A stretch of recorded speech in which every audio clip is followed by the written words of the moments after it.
Put on the ashram. All the girls are requested to fold their hands for the prayer. Thank you.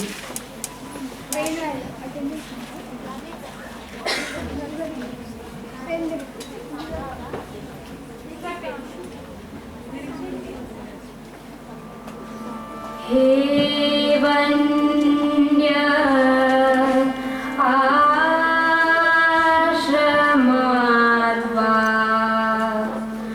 mase pranama dhyave. He vanya ashramadva mase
I request honorable guests to please come on dais.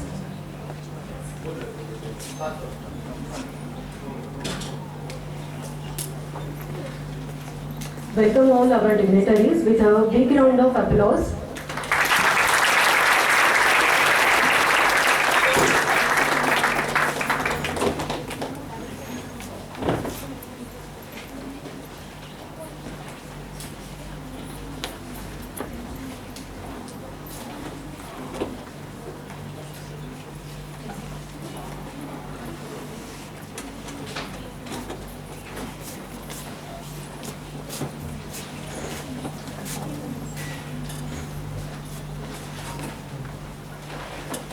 I welcome you all to the inaugural function of 2 days National Conference on the Stress Management during the COVID-19 pandemic, organized by Maharshi Karve Sri Shikshan Samstha, Shri Siddhivinayak Mahila Mahavidyalaya, in association with Srimati Hiraben Nanavati Institute of Management and Research for Women.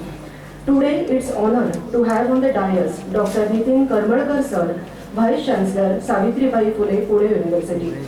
Member of Management Committee, Dr. Dhananjay Kulkarni Sir, Secretary of our Samstha, Maharshi Karve Sri Shikshan Samstha, Dr. P.V.S. Shastri Sir, Dr. Sangeeta Athawade, Principal of Shri Siddhivinayak Mahila Mahavidyalaya, Director of HNIMR, Dr. Surya Ramdas. We have organized this conference with the support of National Commission for Women Delhi, Dhyana Prabodhini Shikshan Samstha Pune, and endless support of our Maharshi Karve Sri Shikshan Samstha. And in the beginning of this program, I request Professor Amrapali Aurangabadkar Madam to give the information about the Samstha, college and its legacy.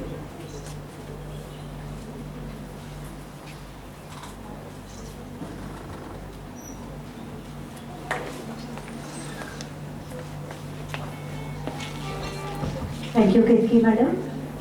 Before we actually proceed, there is a small request.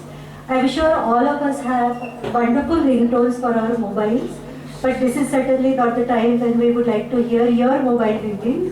So please put your mobiles on the silent mode. Thank you so much.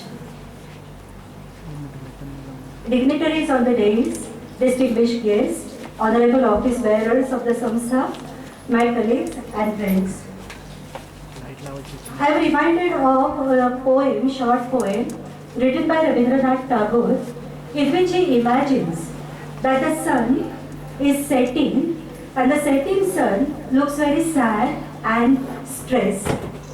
And on being asked why it is so sad, why he is so sad and stressed, the sun says, "It's time for me to set now, and I wonder who would give light to the world when I am not there." A small earthen oil lamp comes forth and says, "Sir, I'll do the duty to the best of my abilities." 127 years back, Bharat Ratna Maharshi Dhondokeshav Karve came forward like that lamp, which we call Panti, and he said, "I'll try and spread the light in the dark world of child widows who are denied justice by the society."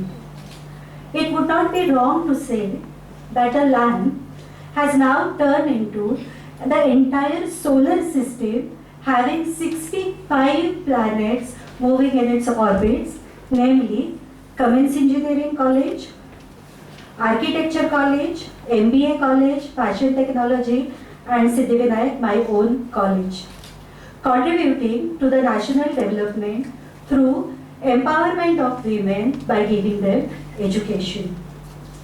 I am extremely privileged to be associated with the Samstha through Shri Siddhivinayak Mahila Mahavidyalaya, which was established in 1990. And I am very happy to share that Siddhivinayak Mahila Mahavidyalaya is the first of the Samstha in higher education.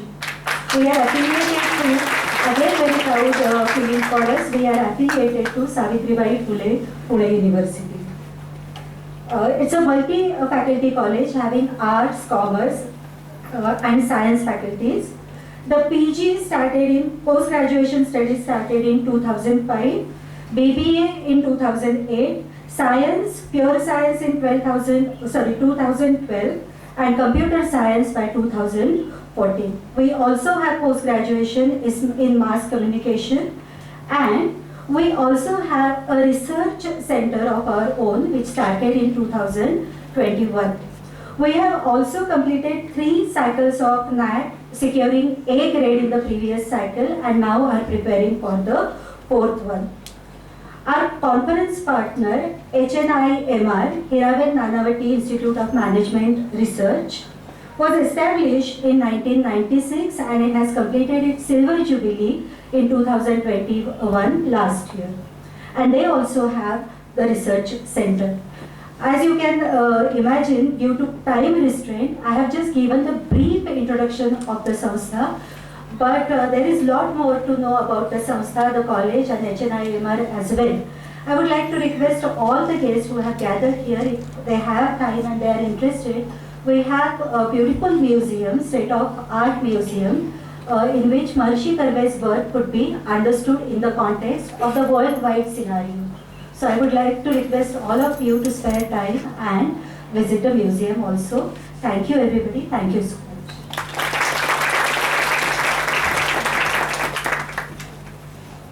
Thank you ma'am for this brief introduction.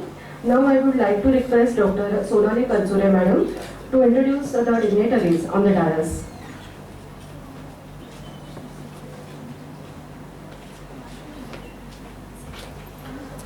Thank you ma'am. A very warm welcome to all the dignitaries on the dais, the teaching and non-teaching staff of Shri Siddhi Vinayak Mahila Mahavidyalaya and Srimati Hirabai Nanavati Institute of Management and Research for Women, and all the dear invitees and participants present here. We have with us the chief guest for the day, Professor Nitin Karmalkar sir, who has guided us and torched our way to manage the stress of synchronous and asynchronous education during the pandemic situation. Sir, the Vice Chancellor of Savitribai Phule Pune University since 18th May 2017. Sir has also shouldered the responsibility of acting Vice Chancellor of Solapur University and Vice Chancellor of Shivaji University, Kolhapur. Sir has been nominated as an assessor by the National Assessment and Accreditation Council NAC, Bengaluru, and as a chairman of the steering committee by the Government of Maharashtra to examine, evaluate, fulfill, and enhance bilateral education ties between France and the Government of Maharashtra. Recently, Honorable Chairman and the members of the governing body, Indian Council for Cultural Relations, ICCR, have unanimously selected Karmalkar sir to be a member of the General Assembly for the Indian Council for Cultural Relations, New Delhi, for the tenure of 3 years with effect from 28th July 2020. Sir has also been appointed as the chairman of Birbal Sahni Institute of Paleosciences, Lucknow, by the Central Government's Department of Science and Technology for the period of 3 years, and recently this tenure has been extended for another 3 years. Maharashtra Vigyan Vardhini, a parent organization of the Agarkar Institute Research Institute, Pune, has nominated Sir as the Vice President of the Institute for the period of 3 years. Sir has worked as a teacher, researcher, and academic administrator in a professional career spanning more than 28 years.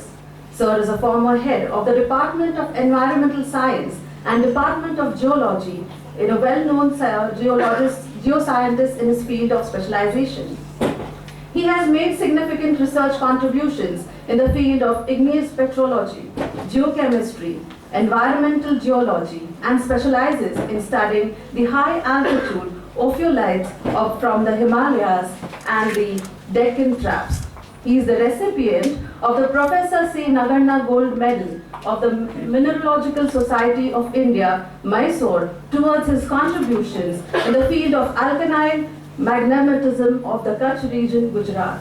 He has successfully guided 4 PhDs, published several research papers in the national and international journals, and edited 3 research volumes with several articles in Marathi for the popularization of science.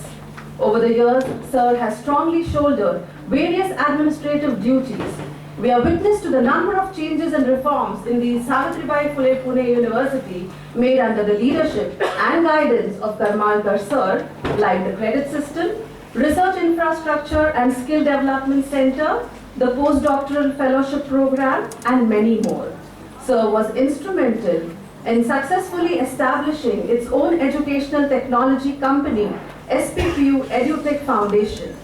Under his leadership, SPPU has established the Research Park Foundation, a Section 8 company to promote research-based entrepreneurship, as well as providing co-location facilities to industry for research development. Under the dynamic leadership of Karmalkar sir, SPPU has progressed to the 591 out of 600 slots in the recently announced QS World 2021 ranking. This is a magnificent leap of 200 ranks in the last 2 years. HRD's National Institutional Ranking Framework, that is NIRF, has ranked SPPU at the 11th position amongst the Indian universities. Savitribai Phule Pune University is thus a fast emerging as a premier institute of higher education at the national and international level under his proficient and dynamic leadership. We are happy to have you, sir. We welcome you. I request the member of our own Samstha, Maharishi Karve Stri Shikshan Samstha, Dr. Dhananjay Kulkarni, sir, to welcome Karmalkar, sir.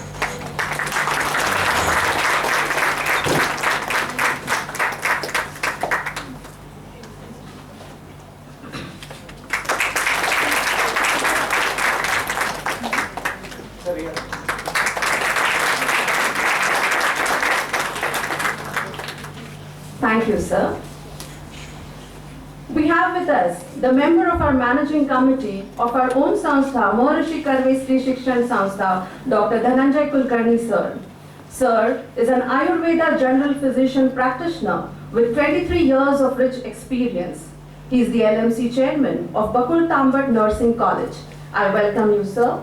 I request the secretary of our Samstha, Dr. P.V.S. Shastri, sir, to welcome sir.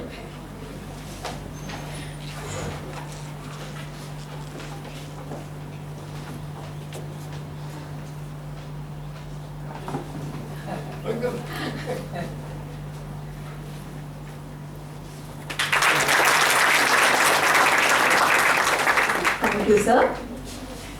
We have with us the secretary of our own Maharishi Karve Stri Shikshan Samstha. Sir is a secretary since 2015. He is a life worker at MKSSS.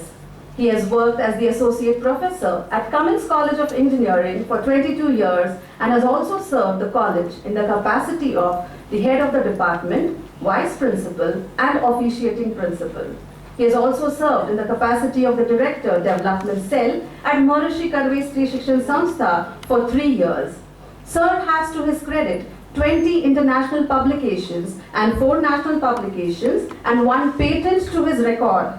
Sir is a member of fellow IETE since 2013, life member ISTE since 2006, and member of IEEE since 1999, as well as member ACM since 2009. We welcome you, sir, and I request Dr. Sanita Athole, ma'am, Principal Shri Siddhivinayak Mahila Mahavidyalaya, to welcome Shastri, sir.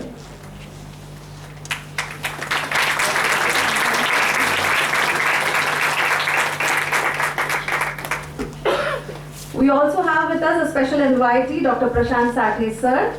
I request the Vice Principal, Shri Siddhivinayak Mahavidyalaya, Mahila Mahavidyalaya, Dr. Kelkar, sir, to welcome Prashant Sathe, sir.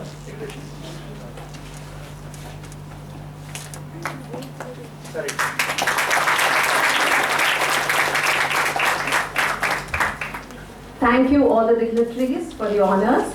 I now request Mrs. K.P. Kulkarni, madam, to proceed with the inaugural ceremony. Thank you. Thank you, ma'am, for this warm welcome. We all are coming out of the pandemic, lockdown, and all the stressful situation. It was a life lesson for all of us, and we are living this bonus life. This national conference on the stress management is the right platform to express ourselves through the papers. Now I request our principal, madam, Dr. Sanita Athole, to express her views about the conference. Respected dignitaries on the dais, teaching and non-teaching staff, students, and all those who have joined online and offline, I wholeheartedly welcome you for this conference. This is a conference which is entitled as the stress management during COVID-19 pandemic. As everybody is saying, and we all know that we have gone through last 2 years into an unprecedented situation of COVID-19. As we all know that pandemic is a something where what to do, when to do, how to tackle was really a problem. We all know that when we do not know how to tackle it, we get a stress, and naturally we have to manage the stress. We all know that we try to see a support, and in economics, as a student of economics I know, it is the state which comes forward. Because in the theory which was written by Adam Smith, he says in public economics that it is the state which has a responsibility to tackle everything and to protect its citizens. That is the first and foremost primary duty of the state. And what we have seen in India is our central government, our state governments tried to tackle this problem through various measures. There were many changes in our life, and what we are calling today is we are having a new normal life. The stress is something which we have to tackle in the new normal life also. But then, how did we tackle it? Naturally, in the initial stages, since it was a pandemic, the health workers, the health sector, doctors, nurses, all health professionals came to rescue us, and we all have survived because of them. We also got advices from our traditional knowledge. We also got various directives from our central government as well as our state governments. But then in implementing all this, we require police services, we require administrative services. So when I was studying this, I realized that along with the health workers who are called as a COVID yodhas, there are other COVID yodhas also. And they are in the form of our police services, they are in the form of our administrative services also. So not only in this sector, but then I felt that even the women police officers, the women administrative officers has to carry a lot of stress during this period, and very successfully they have tackled this. So why not to study it?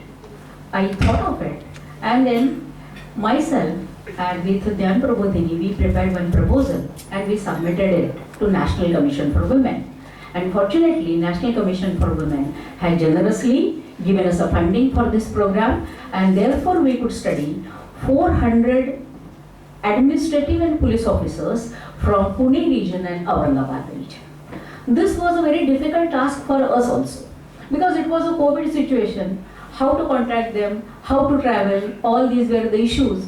But naturally, when there is a will, there is a way. So we could find out all that, and at this point of time, we got a data from them also. We have conducted certain tests for mental health. Why we did all this? We did all this because we know that this is a situation which is unprecedented. When we get a difficulty, we need to study, we need to understand, we need to go our basic roots, our traditional knowledge, and need to find out that how do we resolve it. So we thought of having a research on this area, and therefore this conference is nothing but a deliberation, discussion, revisiting what we did, how we are going to do it, and then giving government certain inputs to formulate a policy. This is something is an objective of our study, because unless and until we as a researcher, as an academician, as a citizens of India, if we do not give any input to the government in the proper way, how government is going to formulate a policy? It will be lopsided policy. And therefore, we are trying a small effort in this direction. In this effort, I was supported by National Commission for Women, I was supported by Dhyan Prabodhini, and I was supported wholeheartedly by my sanstha, which is generously helping us in completing this project. We are taking women officers. We are taking women administrative officers and police officers specifically because we know that there was a level of more stress on them rather than the other counterparts. I'm not saying that there was no stress on them, but then we want to study how the women have tackled this problem. Maybe the methodology which women officers have used slightly different than the others. Maybe this could help us in formulating the policy, and therefore this conference is nothing but creating an awareness among the students, among the society, in the academia, to understand that stress management during the COVID was something different. Let's understand from it, revisit it, and then therefore there are certain papers. We got 50 papers from outside. We got papers from 4 states, one from foreign country also, and then we are trying to understand whatever we have understood, whether it is right or wrong. And therefore this is a small effort. I am really thankful to my Sanstha and National Commission for Women for supporting this. Thank you very much. Thank you, madam, for such a wonderful thought. We are very fortunate to have Honorable Dr. Karmalkar sir as a keynote speaker. I request Honorable Dr. Karmalkar sir to guide and motivate us and our students.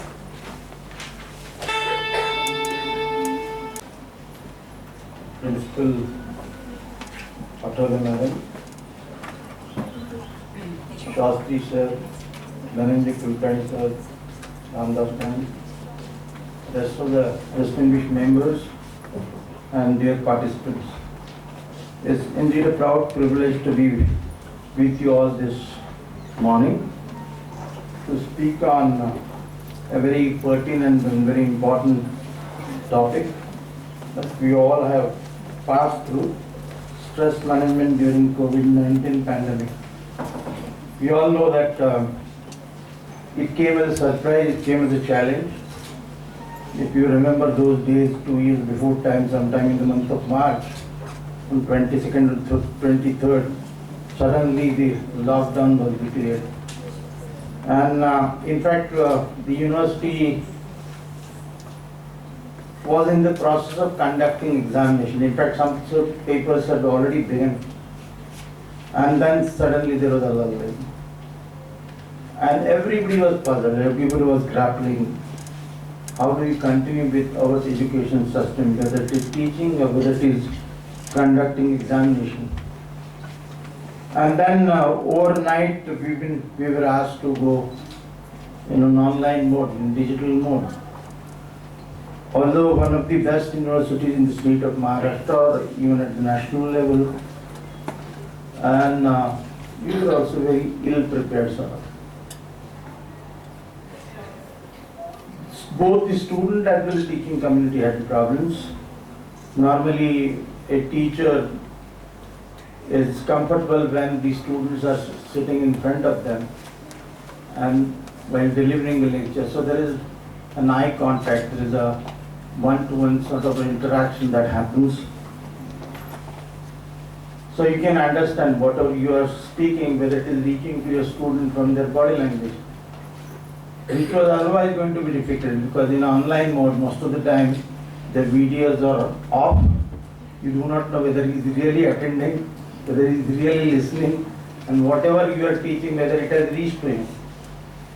So how do you go about it? Like how do we make this particular exercise very enriching and engaging kind of thing? And technology to a great extent came to our rescue.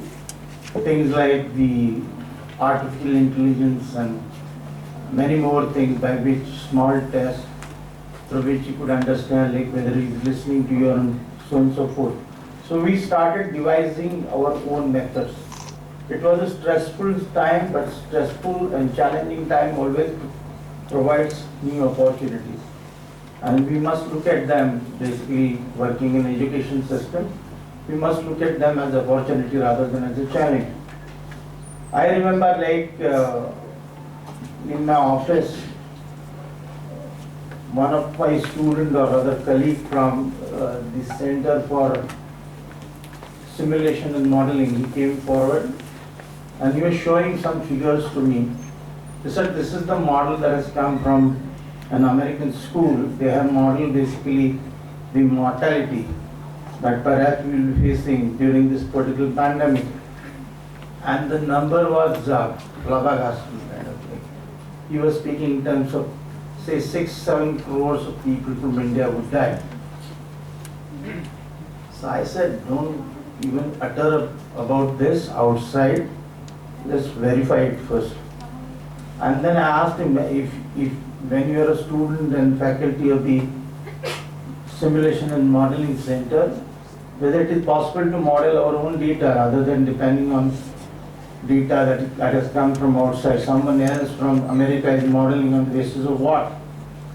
He said it is quite feasible. So I asked him what is the requirement. He said we would like to have a clinical data.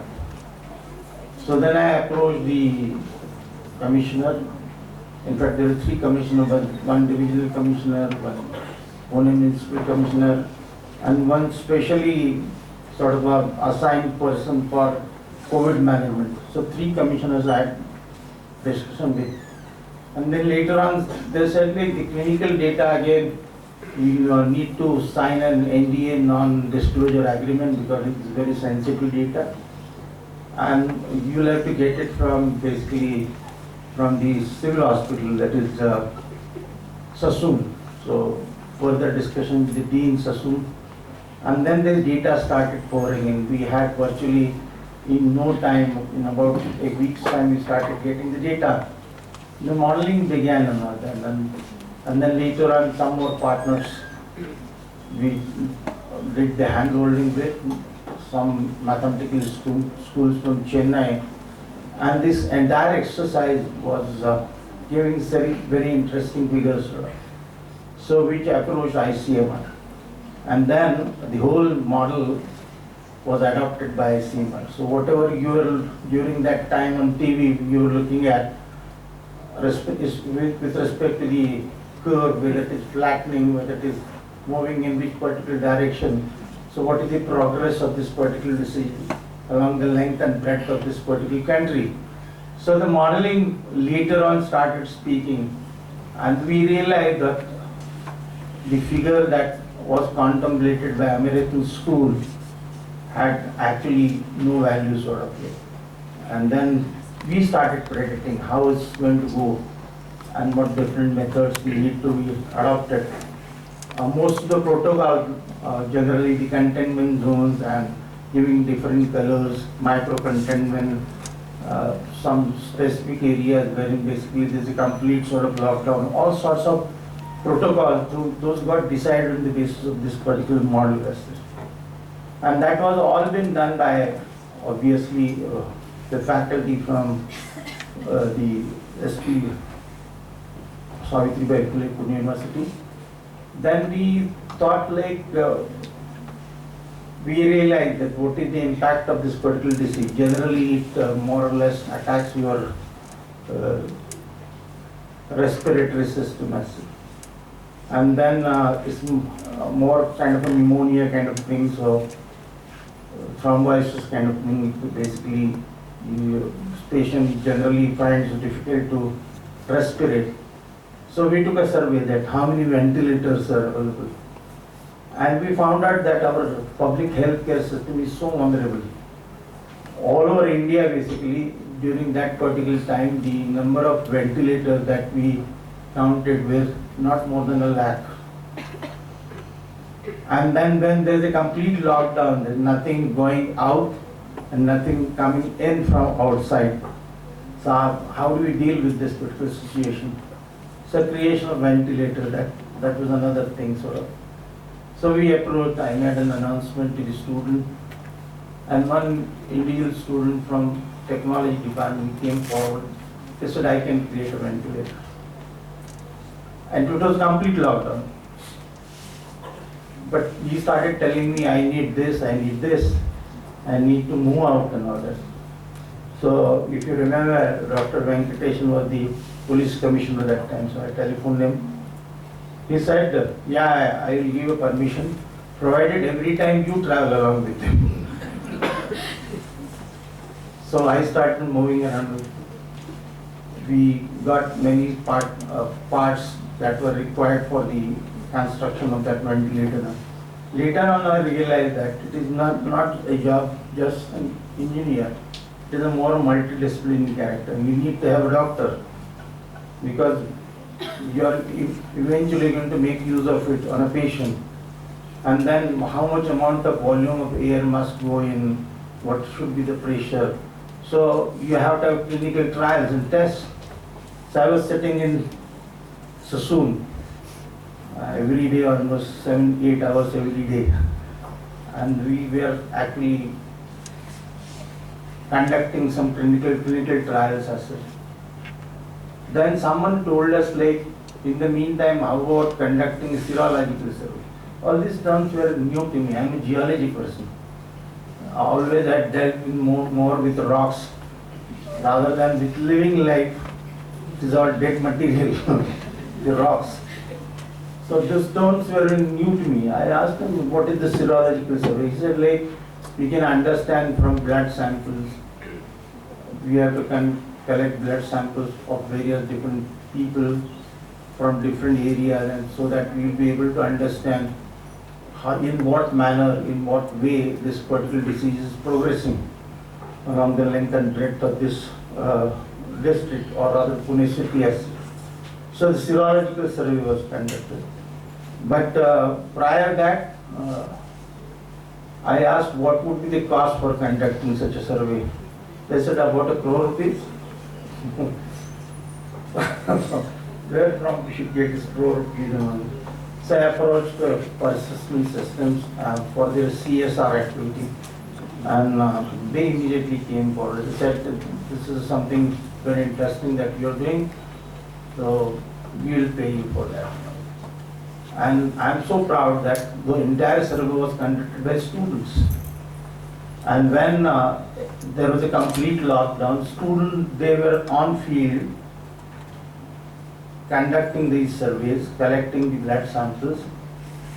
Antigen kit testing was happening on the campus as well as in the city part, wherein again the contribution came from mostly students, and that too majority of them were undergraduate students. When I made an appeal, they came forward.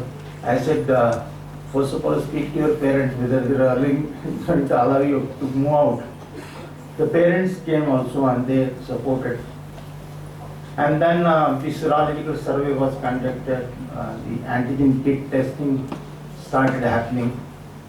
Then the next thing was the RT-PCR, because that was the only valid test that was suggested by ICMR.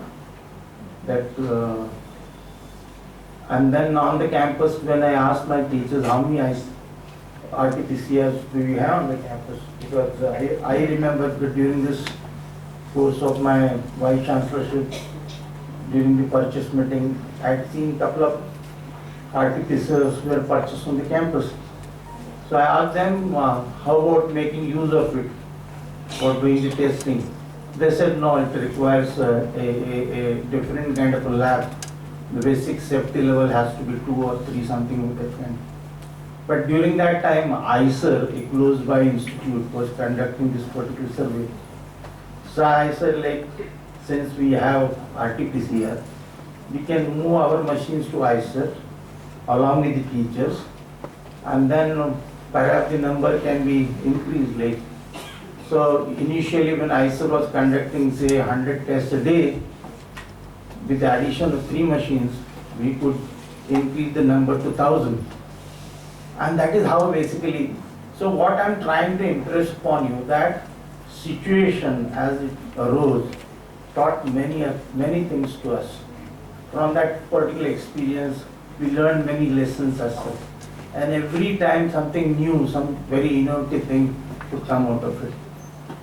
So stress is going to be there. Not necessarily during only COVID time. Stress is always there when you are born. From there till the end, every moment is going to be very stressful.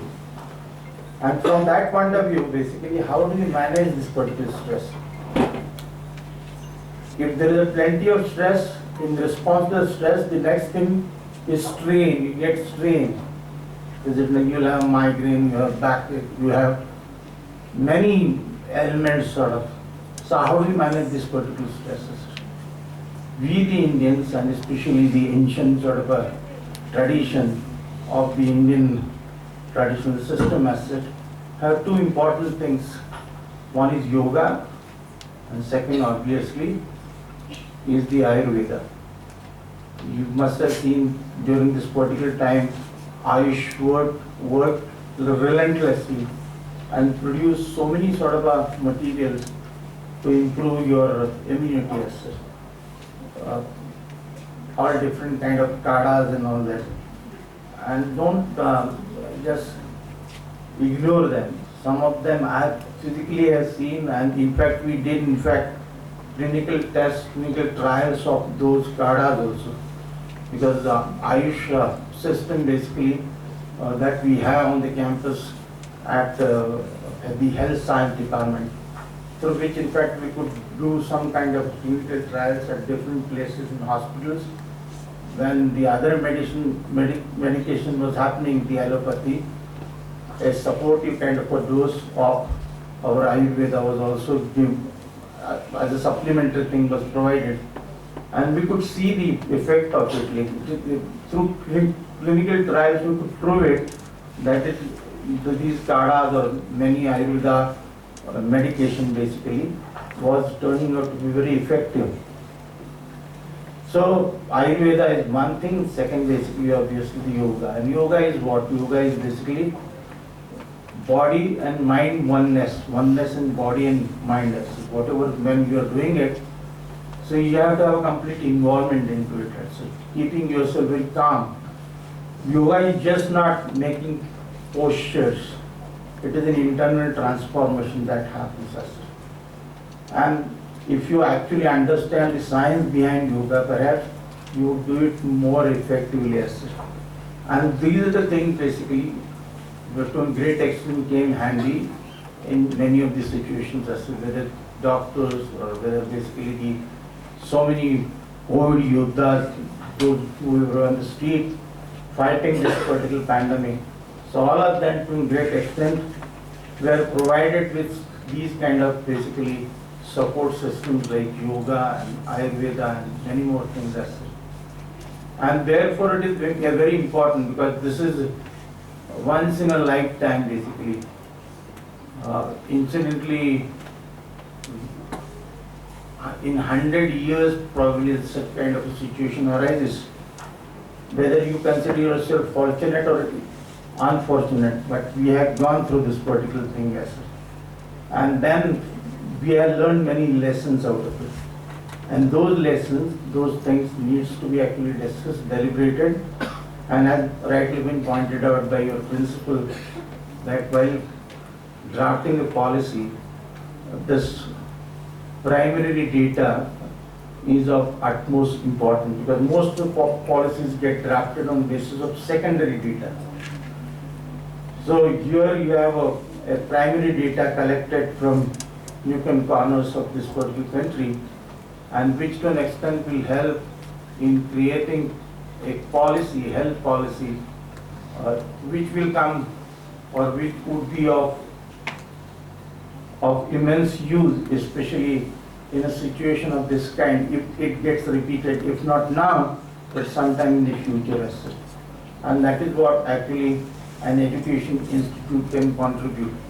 So I am so happy that the Mahila Mahavidyalaya has taken this particular initiative with the support of the National Women Commission and many more collaborating organizations through which we will be discussing and deliberating on this very particular and very pertinent issue of stress management during the COVID-19 pandemic. I wish all success, and I wish that it will help in bringing out a good policy, a very strong policy at the national level. Thank you so very much.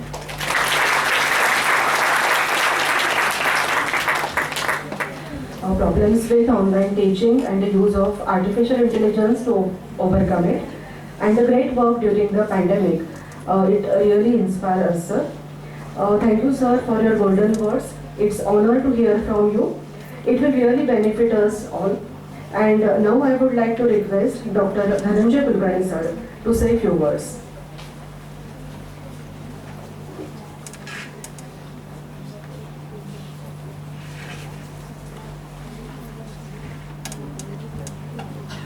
Namaskar. Respected guest, Honorable Vice Chancellor, Secretary, Principal Atole Madam, Principal Ramdas Madam, and dignitaries. Firstly, I congratulate Siddhivinayak College for paying more attention on this subject.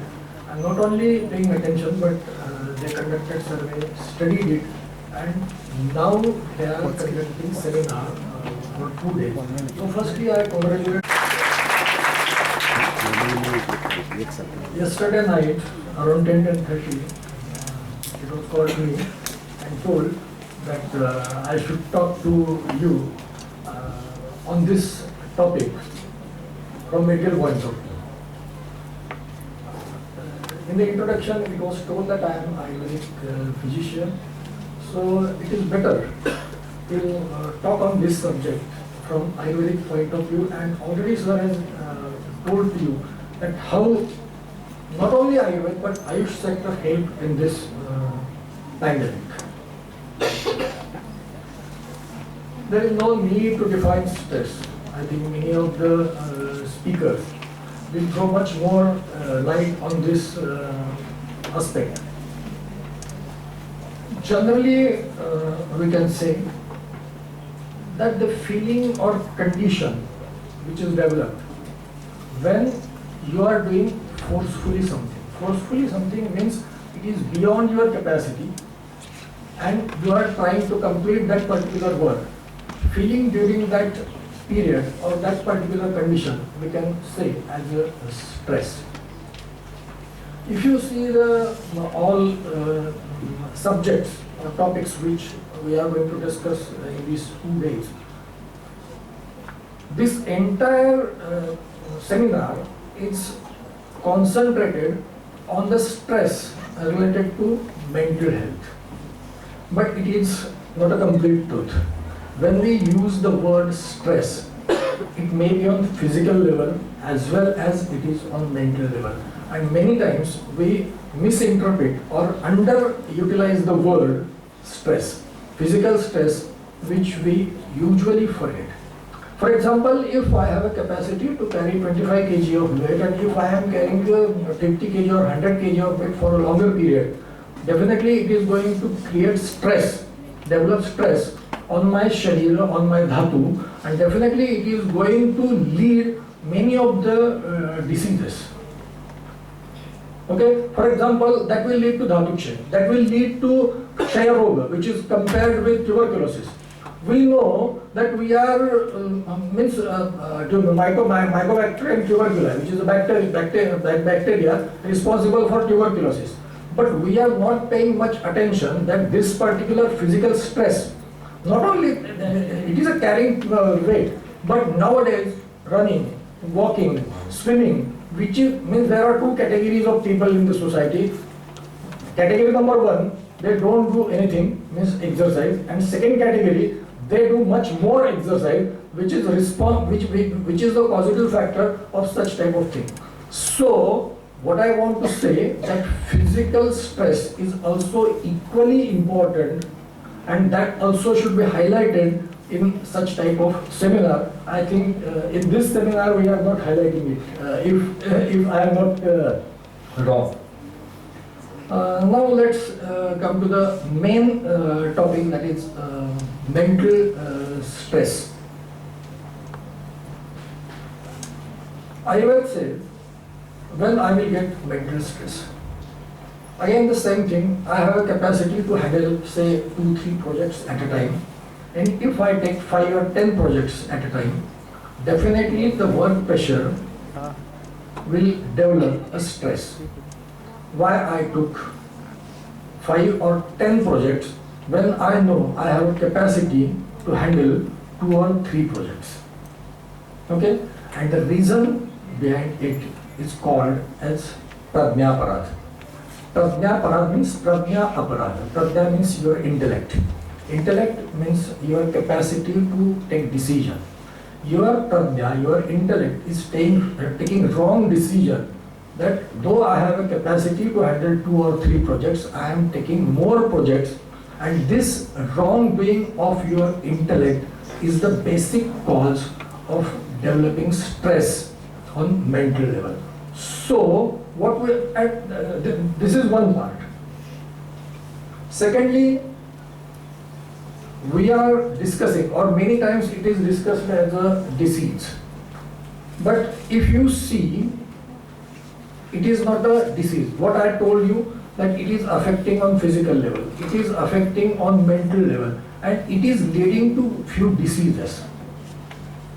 So stress is not a disease with which we have to deal, but it is the positive factor which is responsible for so many physical and mental diseases. Now I will give you a few examples. If mental stress is there, what will happen? You will develop kama, krodha, bhaya, chinta, such type of mental factors, and they are causes of so many diseases on mental level as well as physical level. I will give you examples, 2-3 examples about it. Kama, that means any desire. If you see the types of jwara,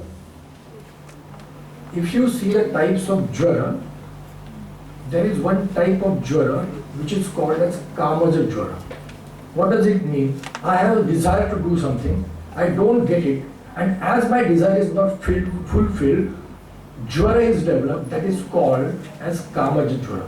So stress can develop you a disease on physical level. Let's take example of krodha. Many studies show that means it can lead to many diseases, but I will give you only one example, say paralysis. Study shows that maximum occasions where paralysis attack, means patient is suffering from paralysis, means he came to you with all the symptoms, and if you take the history, you will find that anger is the cause. He was angry, he was doing something, he angrily said something, and then immediately he collapsed. So again, diabetes, blood pressure, so many other positive factors are there, but nobody pays much attention on this anger which is developed due to stress. Okay, chinta and bhaya, about which I told you 2 more factors. Those factors also affect on oja. Oja is nothing but essence of dhatu. What are dhatus? Dhatus are the factors which are responsible for continuing your life. Okay, and it is the essence of it. Study shows that maximum heart attack incidences are taking place on Monday morning.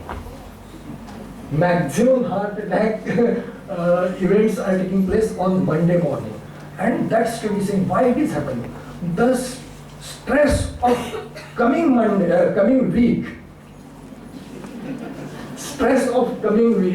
is developing ojakshay, which leads to heart attack.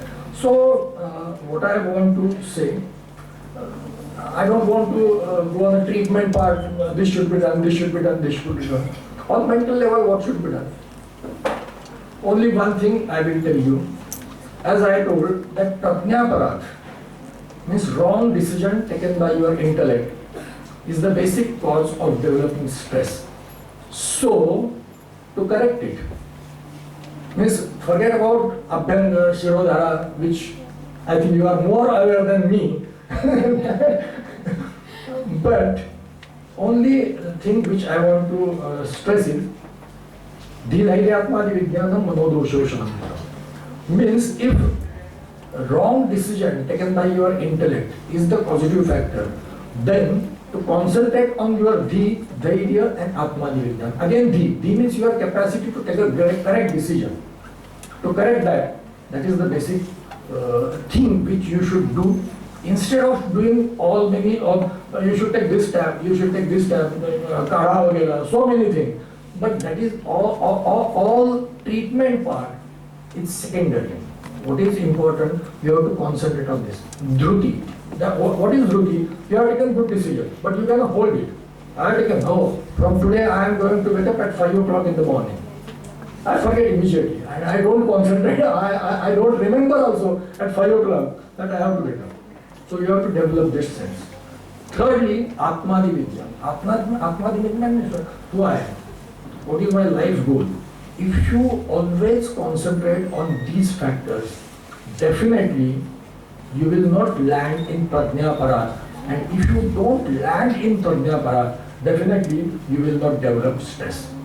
Hence, lastly, I will say, instead of pointing somebody else that that particular thing is responsible by stress, we should always think, Atmanam eva manyeta kartaram sukhadukkhayo. I am responsible for each and everything, good or bad, in my life.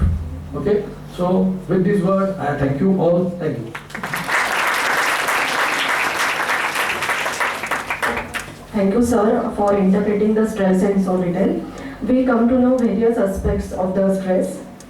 Now I request Srimati Mukta Pundablekar Madam, Director of Muktangan Rehabilitation Center, to please come on the dais.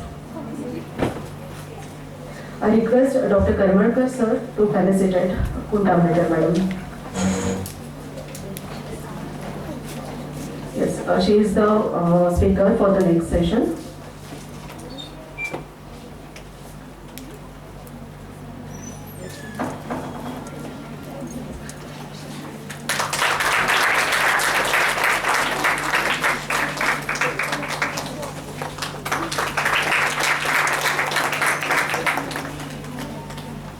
Thank you, sir. At the end of this inaugural function, it's a privilege to extend the words of gratitude. We are thankful to distinguished personality, Dr. Karmalkar sir, for giving this event such a grace. Sincere thanks to Honorable Shastri sir, Dr. Dhananjay Kulkarni sir, respected Principal Madam, Dr. Sangeeta Athawale, Director, Dr. Surya Ramdas, all the Vice Principal, all the faculty members of Siddhivinayak College and HNIMR College for your continuous efforts, all the volunteers, non-teaching staff and dear students. Thank you very much.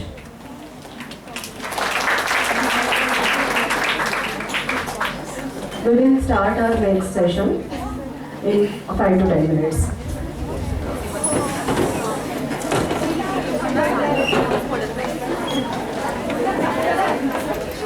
Students, please. A very good morning to one and all present here, and also the ones who are present through online mode. I, Dr. Mihika Kulkarni, welcome you all to the technical session number 1 of the National Conference. It's my extreme honor and privilege to welcome our guests of this session today, Srimati Prerna Katte ma'am and Dr. Mukta Pundablekar madam. I take this opportunity to introduce our guest, Srimati Prerna Katte, Assistant Police Commissioner, PCMC. Hailing from a humble background, Madam is a BSc Agriculture graduate.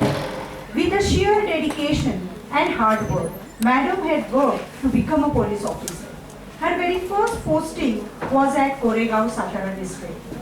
She is a very brave police officer carving to create her nation. Her efforts to bring down the crime rate wherever she has been posted has been remarkable. She has been awarded by Police Mahasanchalak Award. The meaning of her name, Prerna, itself is a testimony of her work. She lives by her name Prerna and is an inspiration to all the women in India and all around.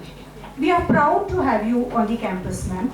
I request ma'am to kindly felicitate Prerna ma'am.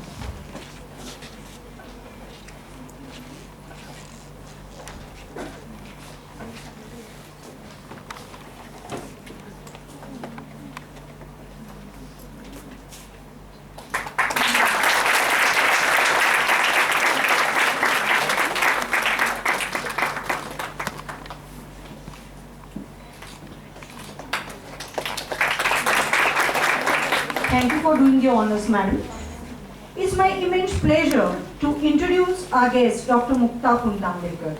Ma'am, a clinical psychologist and director, Muktangan Rehabilitation Center, Pune, she works at the Mukta Rehabilitation Center, which was established by her parents, Dr. Anita Outsat and Dr. Anil Outsat. Madam is working with Muktangan for last 27 years. Muktangan is a pioneer organization in India in the field of treatment and rehabilitation of addicts. Its work is acknowledged by state and central government and is dignified with number of state and national awards, which includes President's Award. Ma'am holds a postgraduate degree in clinical psychology. She was awarded Chancellor's Gold Medal for securing highest marks in Pune University in the year 1993. Madam has completed certifications in counseling and rehabilitation from University Sains, Malaysia. Also, she has completed internship course in addiction counseling from Paris, France. Madam has participated in exchange programs to study the de-addiction programs in France. She has worked on projects like community-based rehabilitation and addiction prevention at workplace with International Labour Organization, that is ILO, and United Nations Office on Drugs and Crime. She has participated in National Drug Use Survey with Government of India. Madam has developed projects like Sahakari and Nishigan for women empowerment. Madam actively writes her articles which are being published in newspapers and magazines across. We welcome you, ma'am. I now request Prerna ma'am to kindly share her words.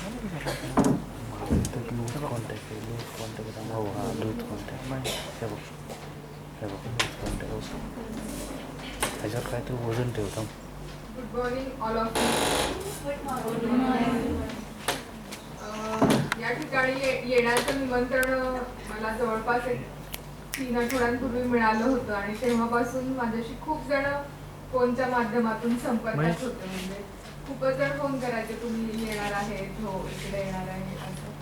पण दरम्यान त्यांनी कुणीच मला सांगितलं नाही की इथे येऊन इंग्लिशमध्ये बोलायचं नाही. तर मी तेव्हापासून तयारी केली आहे बोलायचंय काय.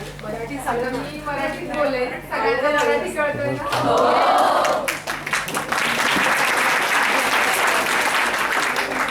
मराठी माध्यमातच कॉलेज इंट्रोडक्शन वगैरे इंग्लिश मध्ये ऐकल्यानंतर मला थोडं वाटलं की कसं आपलं होणार, म्हणून मग सुरुवातीलाच हे केलं.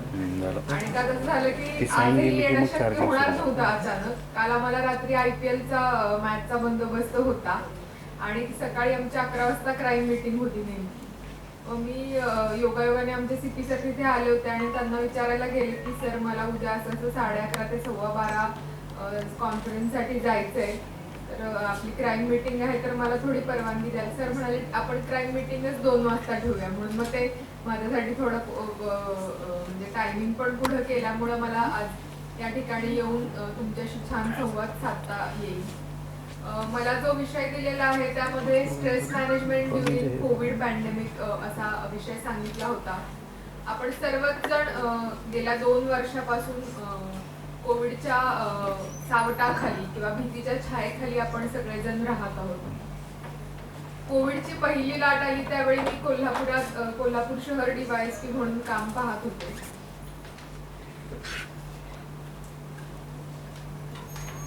आणि दुसऱ्या लाटेमध्ये मात्र मी इथं पिंपरी चिंचवडला क्राईम ACP म्हणून सुरुवातीला काम पाहत होते. म्हणजे माझे जे अनुभव आहेत ते कोल्हापूर आणि पिंपरी चिंचवड अशा दोन्ही ठिकाणचे मी अनुभव शेअर करीन आपल्याशी. त्यामध्ये कोल्हापूरचे खूप जास्त हे होते, कारण त्यावेळी मला ऍक्च्युअल मी ग्राउंडवर थांबून लोकांमध्ये जाऊन काम केलेलं आहे. त्यामुळे ते अनुभव असे आहेत की आता मी येताना गाडीमध्ये जेव्हा विचार करत होते त्या काळाचा, तर ते चित्र एकदम झरझर डोळ्यासमोरून गेली आणि एक पोटामध्ये असं छोटं गोळा आल्यासारखं झालं किंवा भीतीची एक लहर आल्यासारखं झालं. आपल्या सर्वांच्याच बाबतीत म्हणजे कोविडच्या आपण जेव्हा आठवणी काढतो तेव्हा असं होत असेल मला वाटतं. आता नुकतंच आपल्याला 2 एप्रिल पासून मास्क पासून मुक्ती सगळ्यांना मिळालेली आहे. त्यामुळे सगळेजण खूप खुश आहेत, चांगलं हे करतात. आणि इतक्यातच काल काहीतरी नवीन बातमी आली की नवीन व्हेरियंटचा रुग्ण मुंबईमध्ये सापडला. म्हणजे हे असं आहे की आपल्याला ह्या चक्रातून कदाचित कधी बाहेर पडता येतंय काय माहिती.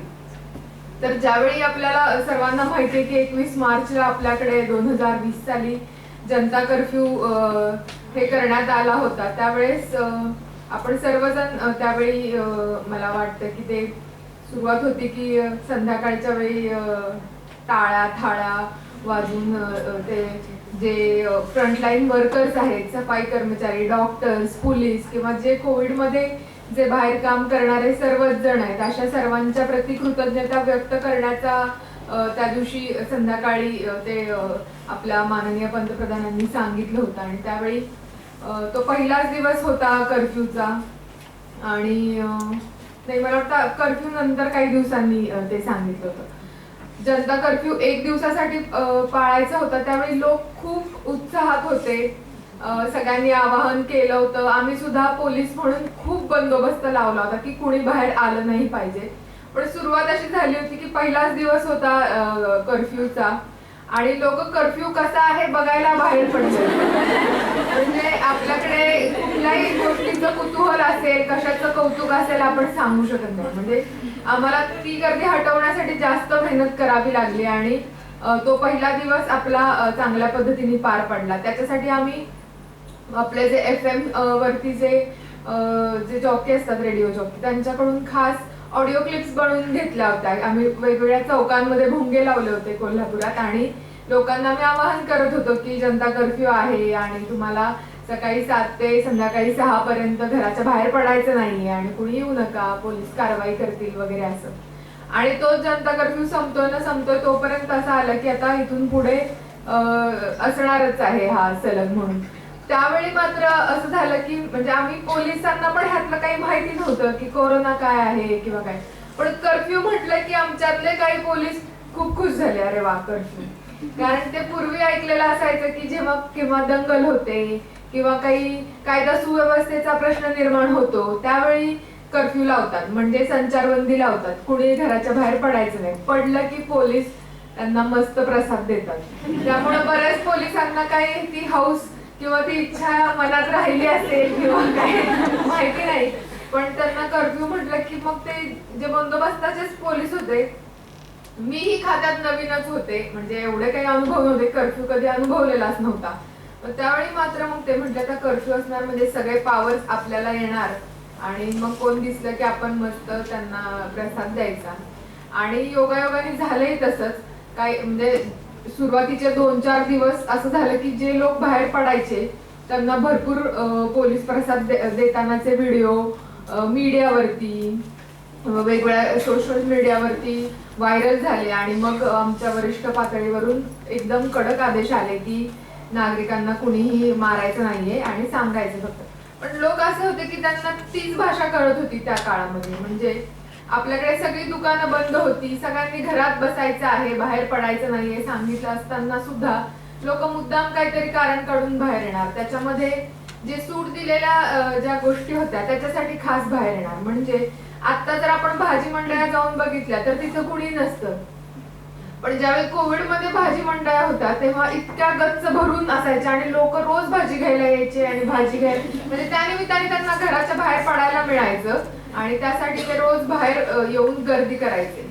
आम्ही त्यासाठी जे भाजी विक्रेते आहेत त्यांच्यामध्ये 5-5 फुटाचं अंतर ठेवून त्यांचे पूर्ण स्पॉट्स असे गोल गोल आखून आणि त्यांच्या समोर लोक लाईन मध्ये उभे राहतील असे चौकोन आखून घेतले होते नगरपालिकेकडून. पण त्याचं काही पालन होताना दिसत नव्हतं, कारण एकत्र जाऊन भाजी घेताना ते लोकांचा संपर्क यायचा आणि त्याच्यातून सुद्धा प्रसार होऊ शकत असायचा. म्हणून आम्ही खूप त्यामध्ये लोकांना विनंत्या करायचो पण ते ऐकायचे नाहीत. मग हळूहळू असे आदेश निघाले की लोकांना त्यांची दुचाकी आणि 4 चाकी वापरायला बंदी होती. मग जेव्हा हा भाजीपाला घ्यायला लोक यायचे तेव्हा मग ते गाड्या सगळे कुठेतरी लावायचे. मग आम्ही जायचो अचानक आणि आमच्याकडे क्रेन असायची. मग ह्यांच्या 2 व्हीलर 4 व्हीलर्स आम्ही टो करून त्या गाड्या भरू आमचं मुख्यालयाचं पूर्ण ग्राउंड भरून गेलं. इतक्या लोकांच्या 2 व्हीलर आम्ही पकडून नेल्या होत्या.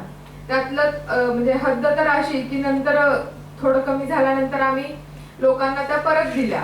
म्हणजे एका दिवशी 100 लोक येतील असं वाटत आम्ही परत नेल्या, तरी जवळपास 200-250 गाड्या न्यायलाच कुणी आलं नाही. त्या कदाचित चोरीच्या असतील किंवा ते कुठं गेले असतील किंवा काही माहिती नाही, पण त्या बरेच दिवस गाड्या तशाच पडून होत्या आमच्याकडे. योगायोगाने बरेच दिवस कोल्हापुरात कोविडचा एकही रुग्ण नव्हता. म्हणजे त्यामध्ये आम्ही म्हणजे हे वाटायचं आम्हाला की अरे वा आपण चांगलं कंट्रोल केलंय त्यामुळे काही यामध्ये रुग्ण नाही. पण एकदा पहिला रुग्ण सापडला. जेव्हा ती बातमी आली ना म्हणजे ती फिलिंग अजून आहे की पहिला रुग्ण सापडला. मग तेव्हा तिथे जायला कोणच तयार नव्हतं. म्हणजे एका कुटुंबामध्ये त्या महिलेचा भाऊ पुण्यावरून आला होता, रेल्वेने आला होता आणि येऊन त्यांच्या घरी राहिला आणि तो पॉझिटिव्ह निघाला. त्याला थोडासा त्रास होत होता म्हणून दवाखान्यात चेक केलं तर तो पॉझिटिव्ह निघाला. त्यांच्या घरी त्या एक छोटं 3 महिन्यांचं बाळ, त्या महिलेचे म्हणजे मुलगा, सून, तिचा भाऊ आणि तिचे मिस्टर. त्या महिलेचा एक मुलगा डेंग्यूने आधीच 6 महिन्यापूर्वी वारला होता आणि त्यांच्या घरातच हा पहिला पेशंट निघाला. त्यामध्ये लोकांना सुरुवातीच्या काळात खूप भीती होती आणि काय म्हणजे त्या भागामध्ये जर म्हणजे एक घर होतं त्याच्यामध्ये सापडला तर आम्ही 3 किलोमीटरचा एरिया पूर्ण त्याला बांबूनी बॅरिकेटिंग करून घेतलं होतं आणि त्या घराकडे जाणारे जे रस्ते होते ते सगळ्या रस्त्यांवर पोलीस आम्ही लावून तिथे कुणी जाणार नाही, येणार नाही. त्या घराचं पूर्ण स्प्रेइंग, ते सोडियम हायपोक्लोराईडनी सगळं डिसइन्फेक्शन करून घेतलं होतं. पण त्यातही असं होतं की लोकांना कुतूहल, त्यांचं घर कसं आहे बघू काय, म्हणजे कळतच नाही म्हणजे कशाचं आपल्याकडे हे असं मग ते घर बघायला चला म्हणून पण कुठनं लोक यायचे. आणि जेव्हा तो पहिला रुग्ण सापडला होता तर तो ऑलरेडी हॉस्पिटलमध्ये होता पण त्यांची फॅमिली घरातच होती. मग त्यांना नेण्यासाठी आम्ही ॲम्ब्युलन्स बोलवण्यासाठी आम्ही तिथं गेलो. त्या ठिकाणी आमचे पोलीस अधीक्षक, अप्पर पोलीस अधीक्षक, मी, आमचे PI वगैरे असे 5-6 आम्ही होतो पोलीस. आणि त्या ठिकाणी ॲम्ब्युलन्स आली. ॲम्ब्युलन्स चालवणारा जो ड्रायव्हर होता आणि त्याच्यासोबत एक डॉक्टर होते, ते म्हटले आम्ही गाडीतनं उतरणार नाही. पहिला रुग्ण आणि ते म्हटले आम्ही उतरणार नाही, आमचं नाही, आम्ही फक्त न्यायला आलोय, आम्हाला काही त्याचं हे नाही. म्हणजे खूप भीतीचं वातावरण आणि आमच्याकडे त्यावेळी मास्क पण नव्हते. म्हणजे सुरुवातच होती आणि काय हे करावं कळत नव्हतं. मग तरी आम्ही त्यांना कसं बसत त्या छोट्या बाळासहित त्यांना सगळ्यांना ॲम्ब्युलन्समध्ये बसवून हॉस्पिटलला पाठवून दिलं. त्यामध्ये असं होतं की जिल्ह्यामध्ये आंतरजिल्हा प्रवासाला बंदी होती आणि म्हणजे फक्त ते पास द्यायचं पोलिसांच्या हातामध्ये होतं. मग कोल्हापूर जिल्ह्याच्या एंट्री पॉइंटला टोलनाका, म्हणजे जिथं टोलनाका होता त्या ठिकाणी सगळीकडे चेकिंग पॉइंट्स लावलेले आणि तिथे खूप साऱ्या लांब गाड्या लागल्या होत्या. कारण प्रत्येक वाहन चेक करून कोण कुठे चाललंय, कशासाठी चाललंय, त्यांच्याकडे व्हॅलिड पास आहे का नाही, ह्या प्रत्येक गोष्टीचं चेकिंग होत होतं. आणि कोल्हापूर जिल्हाधिकाऱ्यांनी जिल्ह्यामध्ये प्रवेश करणाऱ्या प्रत्येक व्यक्तीचं RT-PCR बंधनकारक केलं होतं. म्हणजे जो व्यक्ती जिल्ह्यामध्ये येणार आहे त्यांनी आधी हॉस्पिटलला जायचं. म्हणजे तिथे CPR हॉस्पिटल आहे, DY पाटील हॉस्पिटल आहे आणि अजून 1-2 हॉस्पिटल्स आहेत, त्यांना डेझिग्नेट केलं होतं. त्या ठिकाणी जायचं, तिथे स्वॅब द्यायचा. स्वॅबचे रिपोर्ट येईपर्यंत त्यांच्यासाठी काही सोय केली होती आम्ही, मंगल कार्यालय, वसतिगृह वगैरे घेतली होती. त्या ठिकाणी त्यांनी राहायचं. रिपोर्ट निगेटिव्ह आला कीच मग त्यांनी आत जायचं.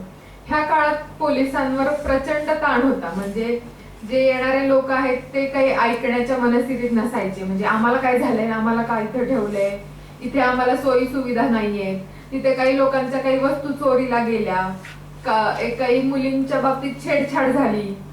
म्हणजे प्रत्येक स्पॉटला म्हणजे पोलीस होते. मला वाटायचं की अजून किती पाहिजेत पोलीस. म्हणजे सगळीकडे आता बाजारपेठा नियंत्रण करणं, जे कंटेनमेंट झोन आहेत त्यांच्याकडे येणारे जाणारे रस्ते बंद करणं, त्या ठिकाणी जिथे हॉस्पिटलला RT-PCR टेस्टिंग चालू आहे त्या ठिकाणी पोलीस, जिथे वसतिगृहात लोकांची राहायची सोय केली आहे त्या ठिकाणी पोलीस, चेक नाक्यावरती जिथे जिल्ह्याचे एंट्री पॉइंट आहेत, एक्झिट पॉइंट्स आहेत त्या ठिकाणी सुद्धा पोलीस होते.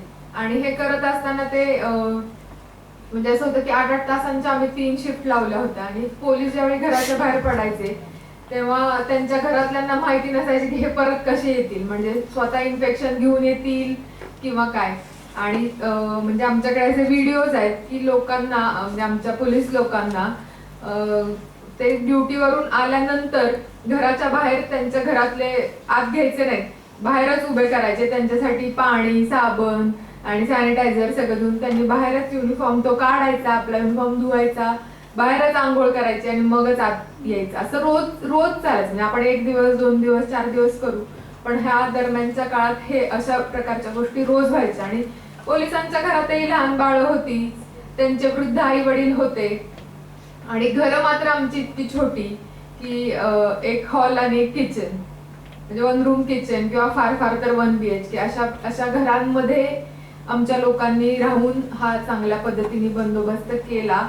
आणि निश्चित समाजामध्ये कोविडमध्ये पोलिसांनी जे काम केलं त्याच्याबद्दल म्हणजे लोकांनी खूप पोलिसांना डोक्यावरती घेतलं. म्हणजे काम करताना आम्ही हेही पाहिलंय की त्यावेळी सगळीच दुकानं बंद असायची आणि जे बंदोबस्ताला पोलीस आहेत त्यांचे खायचे प्यायचे सुद्धा वांदे असायचे. मग अशा वेळी कोल्हापुरात खूप दानशूर लोक आहेत ते बाहेर पडले आणि मग आमच्या लोकांच्या जेवणाची सोय, पाणी, त्यांना कोण ताक घेऊन यायचं, सरबत घेऊन यायचं अशा पद्धतीने. पण त्यातही परत पर्यटन सुरू झालं. आम्ही पाण्याच्या बाटल्या ठेवायच्या 4-5, आपली गाडी काढायची फिरायची. अडवलं कुणी तर हे काय पाणी वाटायला चाललोय, हे काय ताक वाटायला चाललोय, चहा घेऊन चाललोय, म्हणजे त्याच्यासाठी जायचे. यामध्ये लोकांना कुठल्याही प्रकारे घराबाहेर पडायला बंदी दिली होती. तर लोक आपल्या मेडिकलच्या फाईल कुठल्या जुन्या काढायचे, कुणाच्याही औषध आणायला चाललोय, म्हणजे कारण तर इतकी गमतीशीर होती. आणि त्यात मी एक व्हिडिओ पण केला होता, कदाचित तो YouTube वरती पण आहे, की लोकांना घराबाहेर पडू नका सांगितलं की मग सगळ्यांना एक्सरसाइज करू वाटतो, मॉर्निंग वॉकला जाऊ वाटतं आणि मग रोज सकाळी लोक गर्दी करणार ग्राउंड्स वरती किंवा फिरायला जाणार, चालायला जाणार, सायकल. मग अशा वेळी आम्ही सुद्धा मग पहाटे उठून एकदा गेलो होतो. त्यामध्ये सोबत म्हणजे एक मोठी आम्ही पिंजरा गाडीच घेऊन गेलो होतो. जे सापडले ते त्या गाडीमध्ये आम्ही भरून आणले होते पोलीस स्टेशनला. मग त्यात असं होतं की त्यात डॉक्टर्स म्हणजे जे उच्च शिक्षित लोक आहेत ते पण त्यावेळी तिथे होते. असं तर एक महिला होती, तिने तर नावच खोटं सांगितलं होतं तिचं. तिला नाव विचारलं तुझं काय, व्हिडिओ आहे म्हणे, तो व्हिडिओ मध्ये तिला विचारलं की नाव काय आहे तुझं, तर तिने ते चुकीचं नाव सांगितलं. आणि असं झालं की तो व्हिडिओ खूप मीडियाने चालवला, म्हणजे सगळ्या न्यूज चॅनल वरती ती महिला आणि तिने तिचं खोटं नाव सांगितलं वगैरे, आणि ते सांगतानाचे व्हिडिओ होते. आणि ते असं झालं योगायोगाने 2-3 दिवसांनी मला भेटली. ती मला म्हटली की मॅडम तुमच्यामुळं मला म्हणजे नाही का आता मी बाहेर पण फिरू शकत नाही की सगळीकडे माझं हे झालंय, मी खोटं नाव सांगितलं हे. तर असं सुद्धा लोक करतात. आणि त्यामध्ये कोथिंबीर आणायला बाहेर चाललो, दूध पिशवी आणायला चाललो, मी खूप क्षुल्लक कारणासाठी, म्हणजे आम्हाला कळत नाही की स्वतःच्या जीवापेक्षा ह्या गोष्टी प्रिय आहेत का. म्हणजे एक दिवस आपण भाजीमध्ये कोथिंबीर नाही टाकली किंवा एक दिवस चहा नाही पिलो तर काय फरक पडणार आहे. म्हणजे हे लोकांमध्ये आपल्या तेवढी जागरूकता आणणं गरजेचं आहे. कारण आपण पाश्चिमात्य देशांमध्ये जेव्हा पाहतो की लॉकडाऊन आहे, कडक आहे, तर रस्ते पूर्ण सुमसान आणि कोणच नसतं त्या ठिकाणी. अशा पद्धतीचं आपल्याकडे मात्र होताना दिसत नाही. यामध्ये ज्यावेळी कोविड झालेल्या लोकांची जेव्हा डेथ झाली तेव्हा सुद्धा बरेचदा आम्हाला अडचणी आल्या की त्याचे जे नातेवाईक आहेत ते कोणच ते बॉडी ताब्यात घ्यायला तयार नसायचे किंवा अंत्यसंस्कार करायला कोण यायला पुढे तयार नसायचं. अशा वेळी सुद्धा पोलिसांनीच बऱ्याच NGOच्या मदतीने किंवा काही ठिकाणी स्वतःच त्यांनी त्यांचे अंत्यसंस्कार सुद्धा केलेले आहेत. यामध्ये ज्या ठिकाणी MIDC एरिया आहेत, म्हणजे इथं आपल्याकडे चाकण वगैरे सुद्धा एरिया आणि कोल्हापुरात पण शिरोली MIDC वगैरे मोठ्या MIDC आहेत, त्या ठिकाणी बरेच परप्रांतीय मजूर सुद्धा आहेत. जेव्हा लॉकडाऊन लागला तेव्हा सगळ्यांनाच त्यांना आपापल्या घरी जायची खूप घाई झाली होती आणि ते सुद्धा असे मोर्चे वगैरे काढत होते. म्हणजे आमचा उद्देश आम्ही सगळ्यांना कळकळीने सांगत होतो की तुम्ही मास्क लावा, सोशल डिस्टन्सिंग पाळा, आणि हे न करता लोकांनी एकत्र जमून आम्हाला आमच्या घरी जायचंय, जाऊ द्या वगैरे अशा पद्धतीने आमच्यावरती दबाव आणण्याचा खूप सुद्धा प्रयत्न झाले. मग त्यामध्ये त्यांना खूप समजावून आम्ही कसं बसं, कारण ट्रेन्स पण नव्हत्या, मग ते ठिकठिकाणी जाणाऱ्या ट्रेन्स, त्यांचे तिकीट्स, त्यांचं व्हेरिफिकेशन करूनच मग त्यांना मिळणार होतं. आणि ट्रेनमध्ये सुद्धा सोशल डिस्टन्सिंगचं पालन होणार होतं, म्हणजे कुणी उठलंय, गर्दी भरली आहे ट्रेनमध्ये आणि गेलेत ते असं नव्हतं. मग त्या दरम्यान त्यांना मंगल कार्यालयांमध्ये राहण्याची सोय आम्ही केली. त्यांचं जेवण, पाणी ते सुद्धा पोलिसांकडून बघितलं गेलं आणि नंतर मग ज्यांचे जसे नंबर आहेत त्यांना पूर्ण चेक करून ट्रेन मधून सुद्धा आम्ही पोहोचवलो. तेव्हा सुद्धा त्या ठिकाणी आम्हाला खूप बंदोबस्त लागायचा, कारण ट्रेन असायची एक, त्या ठिकाणी 1000 किंवा 1100 लोकांना जायला त्याच्यातून संधी असायची, पण त्या ठिकाणी 5000-10,000 लोक यायचे. मग ते न आले म्हणजे ज्यांचे तिकीट्स नाहीयेत किंवा नाहीये त्यांना परत माघारी पाठवून देणं खूप जिकिरीचं काम असायचं आम्हाला, कारण ते खूप रडायचे, सांगायचे आम्हाला जायचंय, आम्हाला तर इथं खायला काही नाहीये, आम्हाला आमच्या घरी जाऊ द्या, आम्हाला मरू द्या, पण आम्हाला आमच्या घरी जायचंय, काय होईल ते होईल. म्हणजे ह्यामध्ये खूप आम्हाला म्हणजे स्वतः आम्ही इमोशनल डायलेमामध्ये असायचो की नक्की आम्ही करू तर काय करू. आपल्या मनाला एक गोष्ट पटते आणि आपल्याला नियमानुसार एक गोष्ट करावी लागते. यामध्ये मला खूपदा असं वाटतं की जे भाजी विक्रेते वगैरे असायचे ते शेतातून काढलेला माल असायचा आणि त्यांना ठराविक वेळातच तो विकायला अलाउड असायचा. मग ते म्हणायचे की थोडा वेळ अजून बसतो की थोडा वेळ बसू द्या, पण त्यानंतर लोकांना संचारबंदी आहे, त्याच्यानंतर लोक येऊ शकणार नाही, तर त्यांनी म्हणजे पटकन संपून आपापल्या घरी जावं हे वाटायचं. पण त्याच वेळी एक शेतकऱ्याची मुलगी म्हणून असं पण वाटायचं की त्यांचा माल तो खराब व्हायला नको, त्यांनी एवढा कष्ट केलाय तर त्यांना थोडे त्याचे पैसे मिळावेत असं सुद्धा वाटायचं. त्यामुळं ते सुद्धा एक आमच्या दृष्टीने चॅलेंज होतं. यामध्ये जे मार्केट कमिटीचे मोठे मोठे कृषी उत्पन्न बाजार समिती आहेत, तसं मोठं मार्केट आपल्याकडे मोशीला आहे, मार्केट यार्डला आहे, गुलटेकडी मार्केट यार्ड,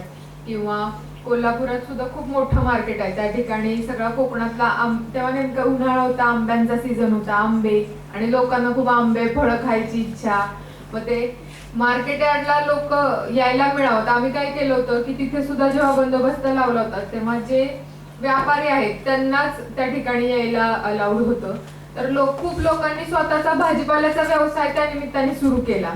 म्हणजे दोघा तिघात मिळून एखादी टमटम घ्यायची आणि यायचं, आणि मग तिथनं भाजीपाला घेऊन जायचं आणि आपल्या गल्लीत विकायचा. म्हणजे कुठल्या ना कुठल्या कारणाने आपल्याला घराबाहेर पडायला मिळावं यासाठी जी लोकांची तळमळ होती ती बघून खरं वाईट वाटत होतं.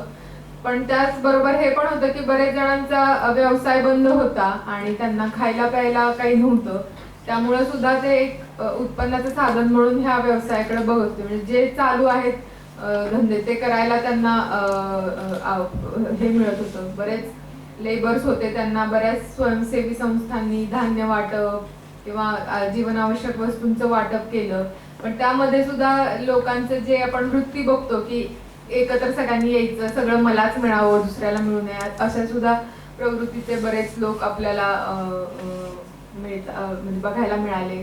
कोविड म्हणजे असा एक काळ होता की आपल्याला म्हणजे प्रत्येकाच्या घरातलं कोण ना कोणतरी एक व्यक्ती ह्याच्यातून गेलेला आहे. म्हणजे मला वाटतं की ते सगळ्यांनाच ते मान्य असेल की आपल्या परिचयाचं एक तरी व्यक्ती या पॅन्डेमिक मध्ये आपल्यातून गेलेला आहे. तर हा असा खूप आपल्या सर्वांच्या मनावर आघात करणारा जो काळ होता तो आता सरतोय. म्हणजे दुसऱ्या लाटेत तर खूप भयानक अवस्था झाली होती. आपण सगळ्यांनी बघितलं की हॉस्पिटल्स मिळत नव्हते, बेड्स मिळत नव्हते, आणि म्हणजे दिवसभरात कोणाचाही फोन यायचा म्हणजे आपल्या ओळखीत, तर मनात एक भीती असायची की ह्यांना कोणाला बेड लागू नये, किंवा म्हणजे असे 10-5 तरी फोन व्हायचे की इकडे हॉस्पिटल आहे का, इथं मिळते का, बेड मिळते का. रेमडेसिवीरची जेव्हा कमतरता होती त्याचा काळा बाजार लोकांनी केला, जास्त पैशांनी ते विकणं, किंवा जेव्हा जिल्हा बंदी होती, लोकांना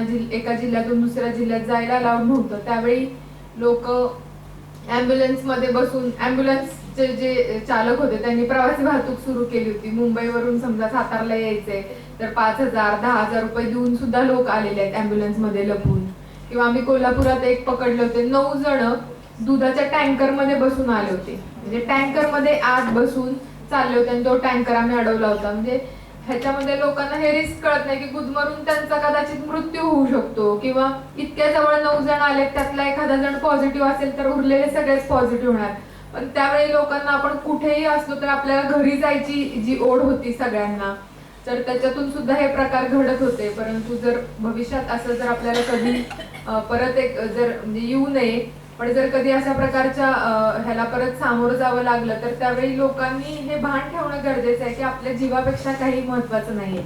पैसा असेल किंवा इतर कुठल्याही भौतिक वस्तू असतील तर त्या काही आपण गेल्या तर परत कमावू शकतो, पण एकदा जीव गेल्यानंतर आपण परत त्याच्याविषयी काहीच करू शकत नाही. तर म्हणजे हे सुद्धा सगळ्यांनी लक्षात ठेवणं आवश्यक आहे मला वाटतं. ह्या कोविडच्या काळामध्ये पोलिसांनी जे काम केलं त्याच्याबद्दल खूप जणांना कोविड योद्धा पुरस्कार आणि अशा म्हणजे ते पण एक पीक आलं होतं मध्ये, सगळ्यांनी संस्थांनी उठायचं की अरे तुम्ही चांगलं काम केलं, आमच्याकडून तुम्हाला कोविड योद्धा पुरस्कार. तर असे खूप सारे पुरस्कार खूप साऱ्या पोलिसांना दिले, त्याबद्दल सर्व पोलीस सुद्धा जनतेचे ऋणी आहेत. परंतु लोकांनी थोडं समाजभान बाळगून वागावं, अशा म्हणजे रोज उठून पोलीस तुम्हाला अडवत नाहीत किंवा विचारत नाहीत की तुम्ही का बाहेर फिरताय.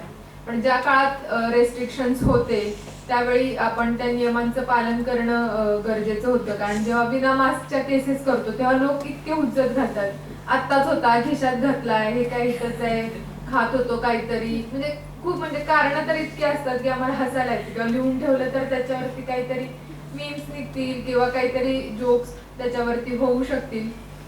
पण लॉकडाऊनच्या काळात सर्वांचीच मनस्थिती खूप बिघडलेली होती. म्हणजे पोलीस म्हणून आम्हीच नाही पण डॉक्टर्स असतील, नर्सेस असतील, ते तर स्वतः म्हणजे प्रत्यक्ष पेशंटच्या संपर्कात येऊन काम करत होते आणि त्यांनी सगळ्यांनी खूप चांगल्या पद्धतीने सेवा दिली. अर्थात त्यामध्ये काही जणांनी स्वतःचे फायदे सुद्धा बघितले पण तरीही चांगल्या पद्धतीने सेवा दिली आणि आपण सर्वजण ह्यातून बाहेर पडलो. त्यामुळं एक नवीन आपण म्हणू की आशेचा किरण आहे की मास्क मुक्ती जशी आता आलेली आहे तसा परत तो मास्क आपल्या आयुष्यात परत कधीही न येवो. आणि आपण या ठिकाणी मला इतक्या शांतपणे सगळ्यांनी ऐकून घेतलं त्याबद्दल मी आपणा सर्वांचे मनपूर्वक आभार.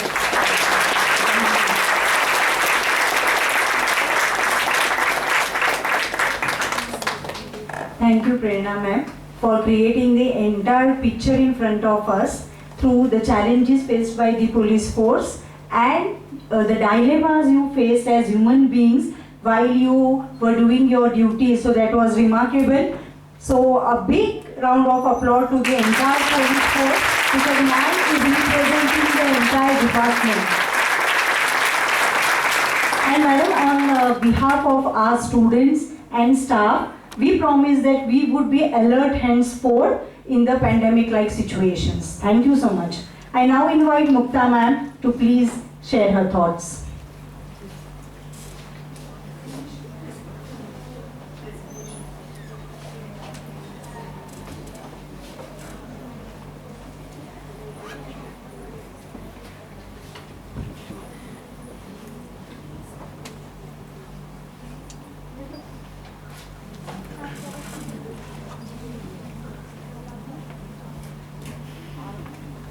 Good afternoon.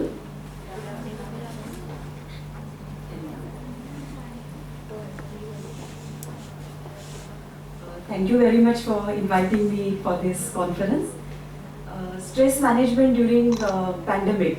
I think this is a very, very important topic.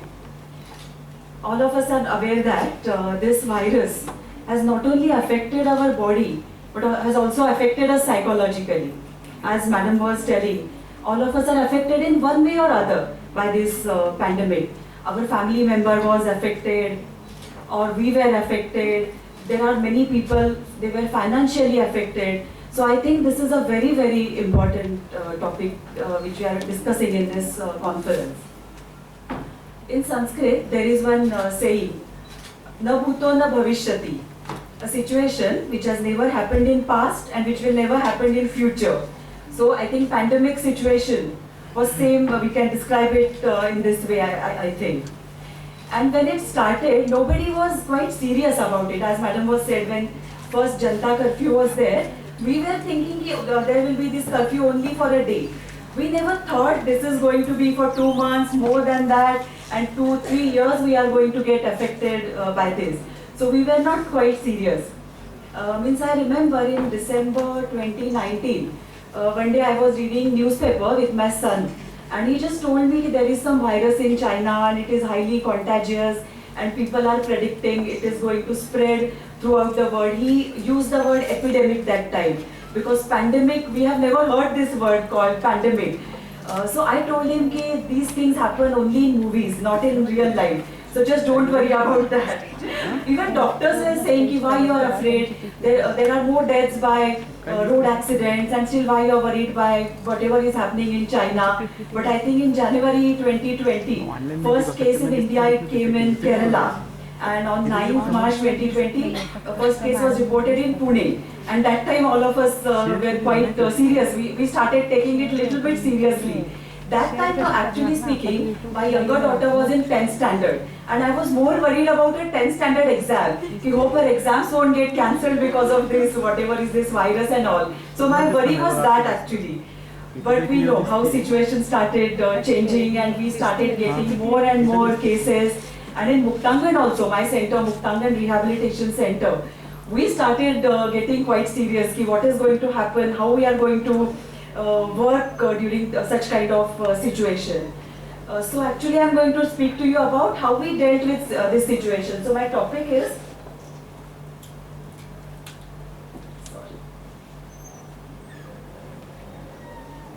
So pandemic and addiction, okay. So I work in the field of addiction, as it was told in my introduction. So I am going to talk in two parts. My first part is, I will be talking to you about what exactly we did in our rehabilitation center. आमच्या व्यसनमुक्ती केंद्रात आम्ही काय केलं ते मी आधी बोलणार आहे. And after that, I will be talking to you about how this problem of addiction, how it changed or how it was affected because of this pandemic situation. So initially, I'll just give you a little bit information about our center. So I think many of you, those who are from Pune, you must have heard this name, na? Muktangan Rehabilitation Center, Vyasanmukti Kendra. So it was started by my parents on 29th August 1986. So last year we completed 35 years. So my parents, Dr. Anil Outsat and Dr. Anita Outsat, they started this center. And it was started with the help of financial help of famous Marathi writer, Pula Deshpande. In fact, this name Muktangan was suggested by him. Many people, they think I am Mukta, that's why this center is Muktangan, but it's just a coincidence. Pula Deshpande, he suggested this name. So this is how it was started. So very briefly, I'll just tell you what activities we are conducting. Our main activities, Muktangan Rehabilitation Center, that is a treatment center for men. We keep them for 30 days. It's a 30 days structured program. We also have an activity for women, because you know, now addiction is not only just limited to men. Addiction is increasing among women also. So in 2009, we had to start a separate center for women. So it is called as Nishigarna. We also have outpatient department. There are some people who don't want to get admitted. They want just to come for counseling or medical treatment. So we have this outpatient services. We have a network of 23 follow-up centers all over Maharashtra. Because as I told you, we keep the patients only for 30 days. And they are drinking or using drugs for a long time. 15 years, even 20 years. So people think how they'll get benefited just by staying for 30 days. But we believe in community-based rehabilitation. They stay in the center just for 30 days. But after that, they have to keep in touch with us. So that's why we have a network of follow-up centers all over Maharashtra. We also have aftercare service. Those people who are not confident enough to go out after they have lost their jobs or they have criminal records, their education is incomplete. So they can stay in our aftercare center. It's like halfway home. They can stay inside but go out, search for job, come back at night. So it is like they stay in a kind of protected environment. Then we also have daycare facility. It is for people in Pune who have lost their jobs or those who are retired. And free time and addiction. No, if they are free, they get lot of free time. Chances of going back to their addictions are very high. So we have a daycare facility. Sahachari is support group for wives of addict. All of you are aware, like if there is addiction in the family, women in the family, they have to suffer so much. All the domestic violence is towards women. They are blamed for it. So Sahachari is support group for women. We also have regional resource and training center. Those who want to work in the field, they want some kind of training. So we have different training programs for them. We also have vocational rehabilitation. Many people, they lose their jobs after during their addiction. So we help them for skill development, looking for job. We do counseling for that. And we also conduct awareness program. You know, like prevention is better than cure.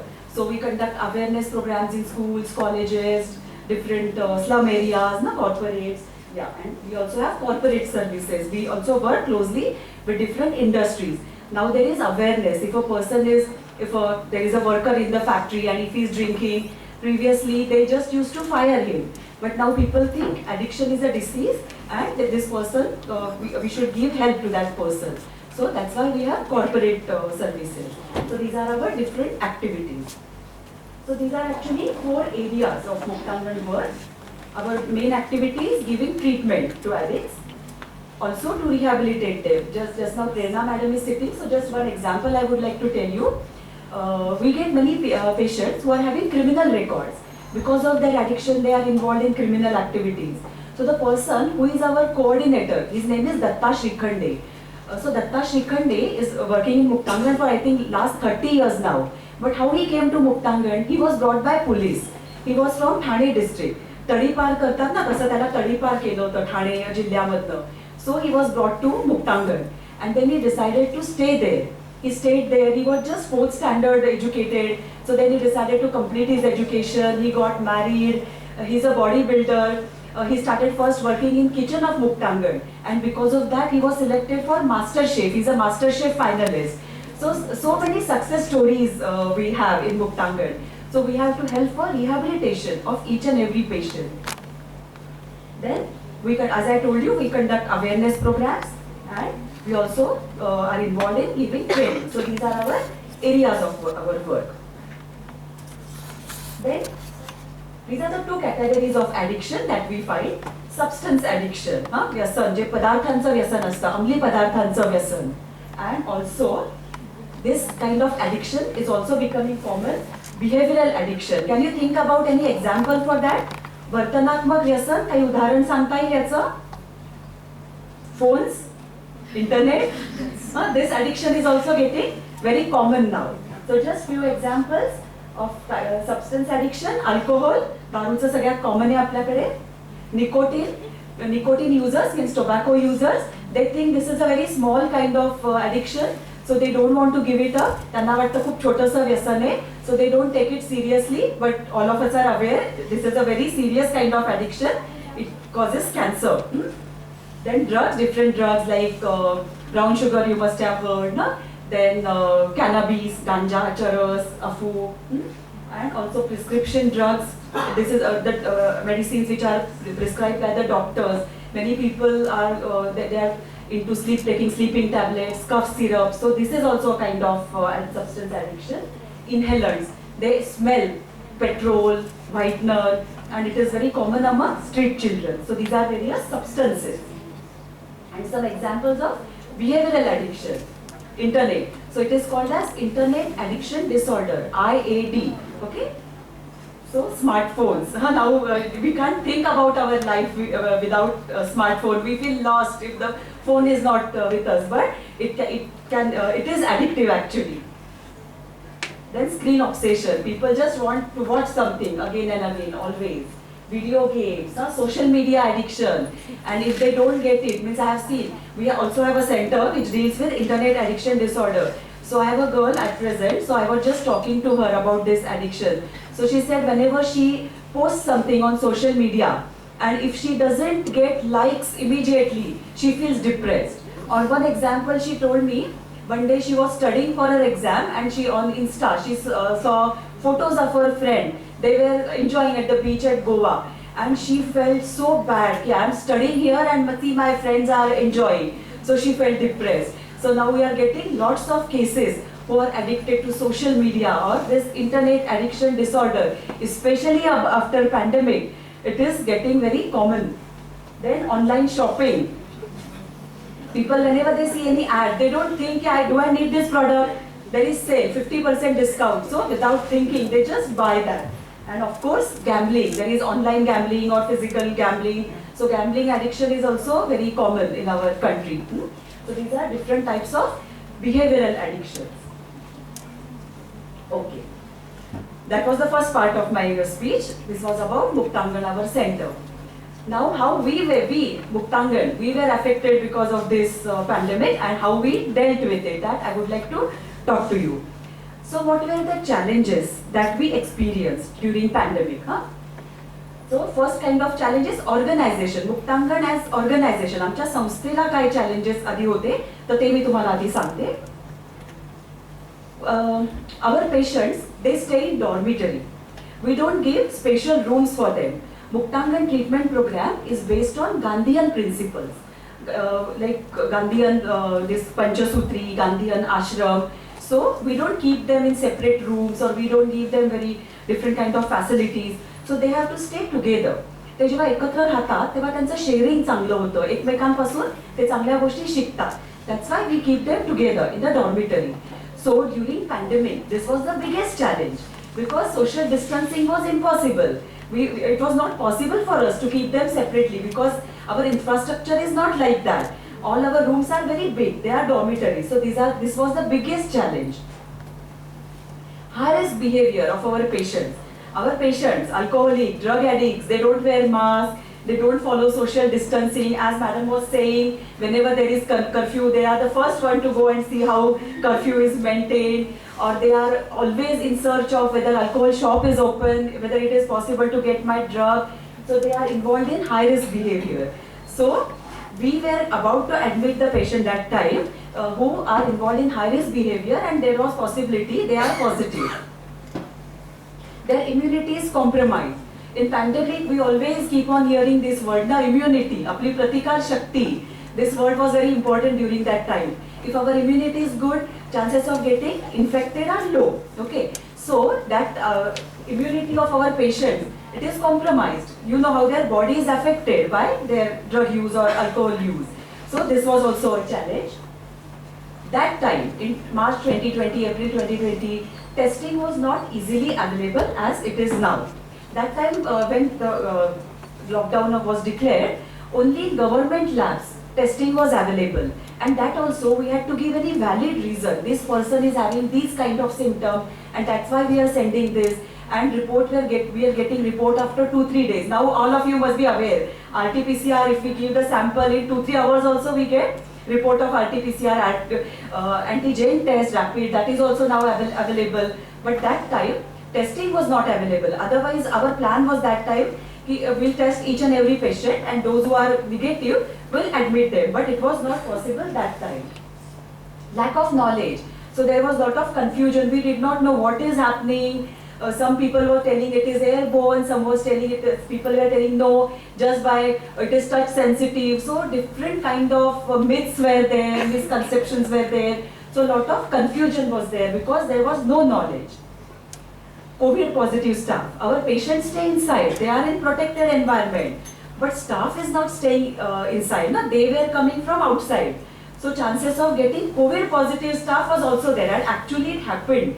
2-3 incidences were there that staff was positive, and because of that infection came inside. Later on, spread of infection amongst patient. Initially, you know, initially if the infection is at the initial stage, RT-PCR doesn't show positive report. After 4-5 days, then the virus is detected in the test. So if a patient is detected just a day before, RT-PCR was negative, we admitted that patient that time, but he was actually positive, and then the infection was spread throughout the ward. That time there was a huge financial setback. I'll tell you the reason, because we had to stop admission in between. We had stopped taking charges from the patient who were caught there, it was not possible to discharge them. So there was a huge financial setback with every wave, actually, I can say.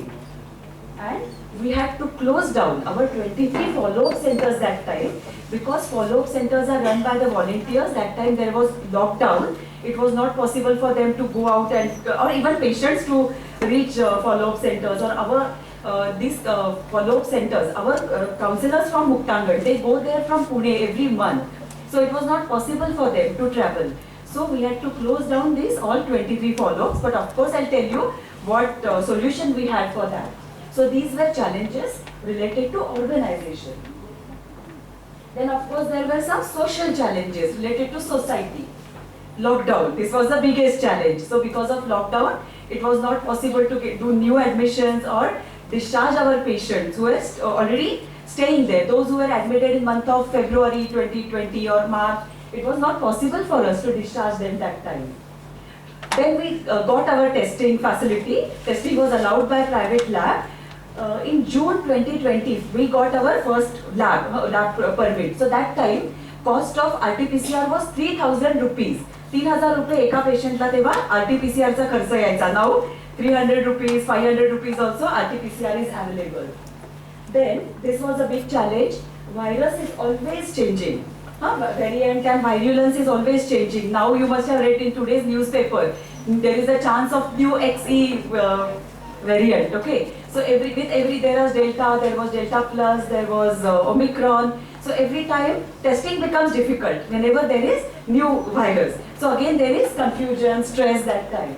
Then alcohol shops open in May. So when alcohol shops were closed, we were quite relaxed. In April, May, I think in March, April they were closed. So we were quite relaxed. We were not getting new cases, or like wives were not reporting any kind of domestic violence because lockdown was very strict.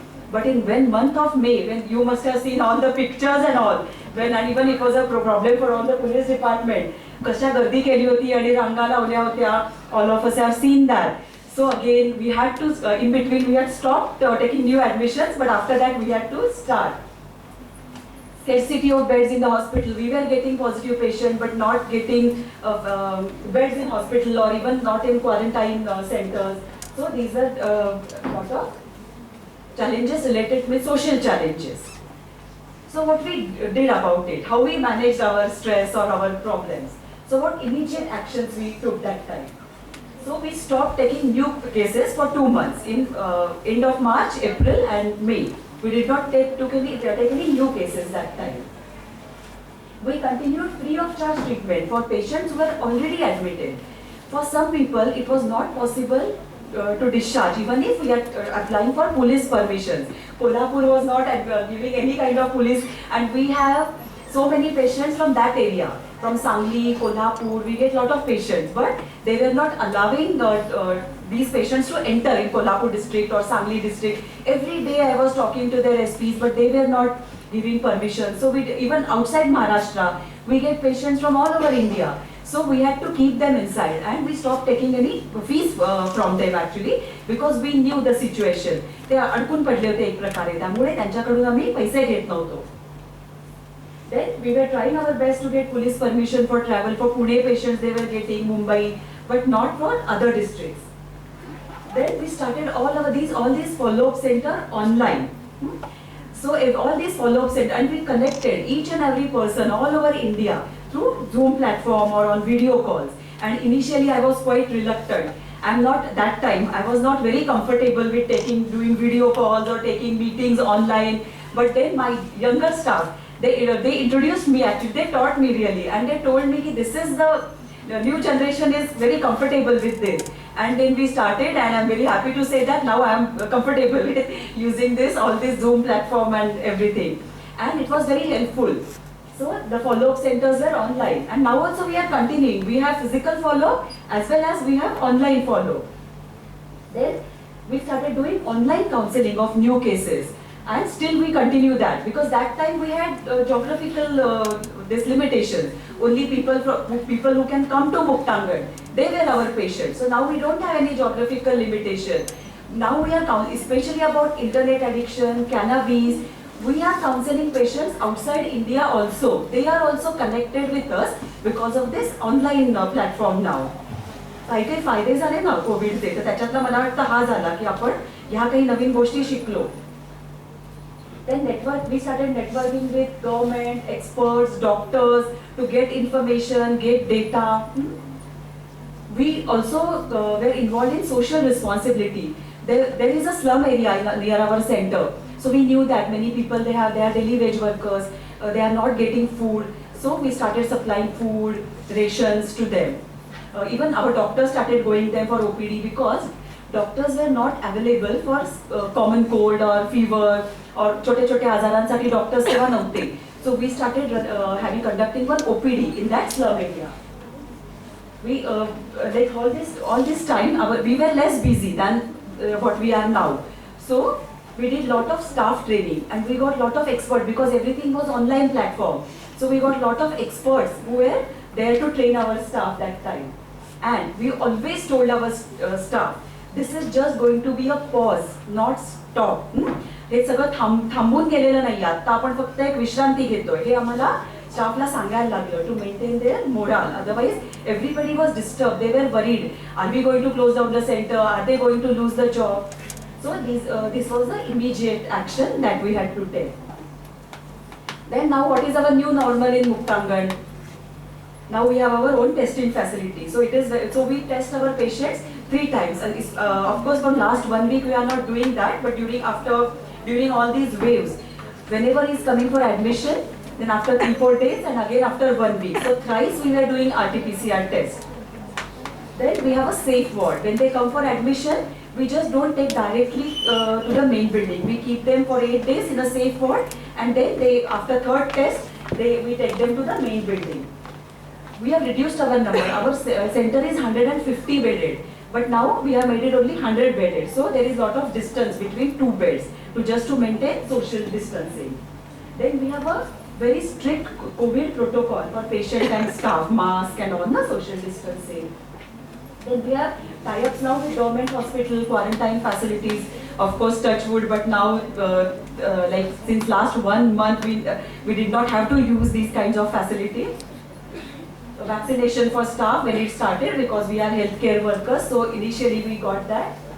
And we conducted online awareness program, and we also every year June 26th is World No Drugs Day.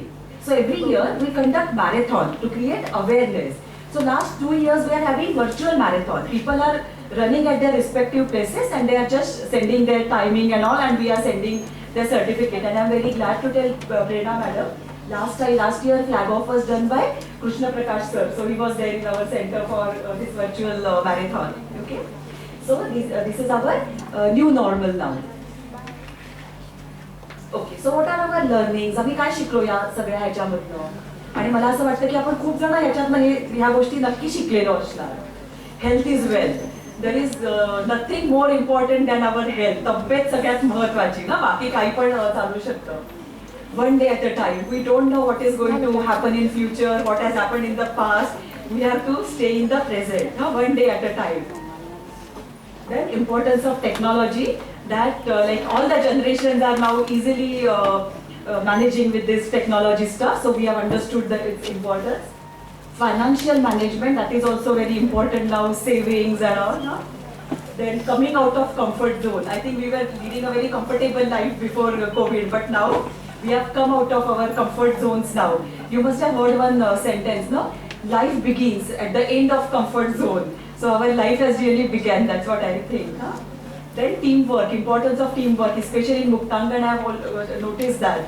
If one person can't manage, we need a big team to manage everything, especially managing stress, such important problems. You need team, you need friends. And we are grateful for this pandemic. Now we don't have any hard feelings. All of us are grateful for being alive, being healthy, being normal. So there is gratitude actually. We don't have any ill feelings about pandemic. So these were the learnings from this. Then what are our observations about my topic? Pandemic and addiction. व्यसनाधीनतेच्या problem वरती कसं झालं, pandemic मधनं कसा फरक पडला. So just some observations I would like to tell you. Substance use, alcohol, whatever. It increased during pandemic worldwide, not only in India but all over the world. If you just Google it, you will find a lot of research which is conducted in almost all the countries, and they have reported that substance use, alcohol, tobacco or drugs, it is increased all over the world. Then substances were used as coping mechanism for stress, anxiety, loneliness, everything. लोकांना असं वाटतं की आपला stress त्याच्यामुळे कमी होईल, हा गैरसमज आहे. And because of that, substance use increased actually during that time. And internet became a necessity for everybody, for students, for everybody, means for working from home, for offices. So internet became a necessity. So we started making use of internet so much that it became addiction with many people. So these are the observations. One sentence which I read during pandemic that I would like all of you to read that. We all are in the same storm but not in the same boat. Our storm is the same. आपलं वादळ सारखं आहे सगळ्यांचं, पण आपली boat मात्र सारखी नाहीये. Everybody's reaction to this storm, this problem was different. Some people enjoyed that, some people were very depressed, some were under stress, some were angry. Reaction of each and every person was different with this pandemic. So what happened with alcohol use during pandemic? During strict lockdown, it was not possible for people to go out. Alcohol shops were closed, so alcohol use was less during strict lockdown. but people were having withdrawal symptoms. When a person is not using his addictive substance, he experiences withdrawal symptoms. So we were getting calls about how to manage withdrawal symptoms. Then alcohol shops opened. This again, alcoholism increased, alcohol use. Daytime drinking started because people were at home. Solo drinking, एकट्याने पिणं तेव्हा ते वाढलं. When we see the person is getting alcoholic, these are the symptoms actually. The person who is drinking in the parties, he starts drinking alone, he starts drinking in daytime. There was lot of domestic violence because of alcohol use. So this was the picture of alcohol use during pandemic. Then drug use during pandemic. So very quickly I'll tell you. So it increased during, the usage was increased during pandemic. Lot of cases of overdose. They had the stuff. आणि overdose म्हणजे खूप जास्ती प्रमाणात त्यांनी ते use केलं. त्यांच्याकडे खूप त्यांनी घेऊन ठेवलं होतं आणि एकाच वेळेला त्यांनी सगळं संपवलं. And mortality, deaths due to overdose were very common during pandemic. Quantity and frequency increased. They were using lot of substitute drugs. They were taking sleeping pills, psychiatric drugs because they were not getting their drug of choice. Cannabis use also increased. You must have heard one drug called weed, ganja म्हणतात ना. So cannabis use increased because it has lot of misconceptions among youngsters. So this is how drug use was affected during pandemic. And the last slide is how internet addiction got affected.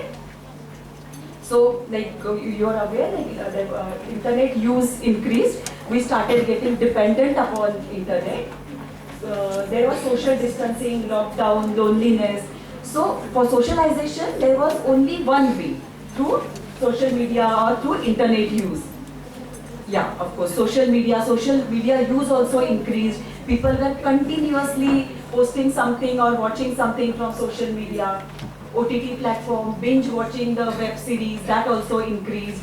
So it affected their eyesight, body, even that the person is not consuming any drug, but so internet affects our body, our brain waves, our eyesight, postures. People don't eat properly. So lot of physical problems are also there related to internet use. Then video games. We saw people were playing this असे एकमेकांबरोबर खेळतात ना तसे game ते सतत खेळत होते. There were lot of game, they were sharing that, and that addiction was also very common during that time. That time education and work from home was there.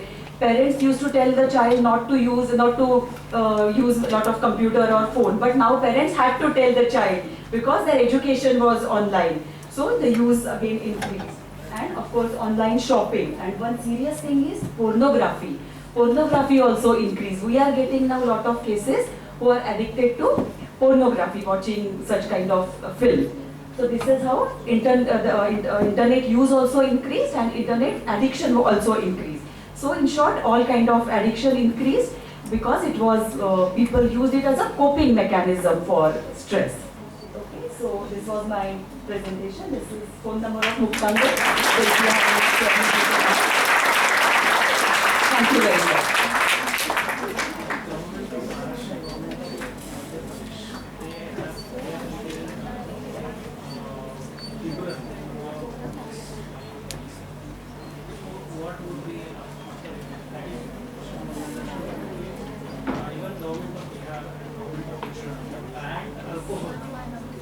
Consumption is maximum in this place. No, I refer to about this. In Bihar, in Gujarat, alcohol is banned. Now all of you are aware about that. But just in 2019, we had conducted one survey with the help of Government of India and AIIMS, All India Institute of Medical Sciences. And in that, we showed that is available on Google. You can just see that in the US, that survey. So we showed that wherever there is alcohol is prohibited, number of cases are very, very less as compared to the states where alcoholism is very high. And young addicts are not there. Because wherever alcohol is prohibited, the people who are already using alcohol or who are grown up, they can go and they can get it by illicit ways also. But children can't get it that way.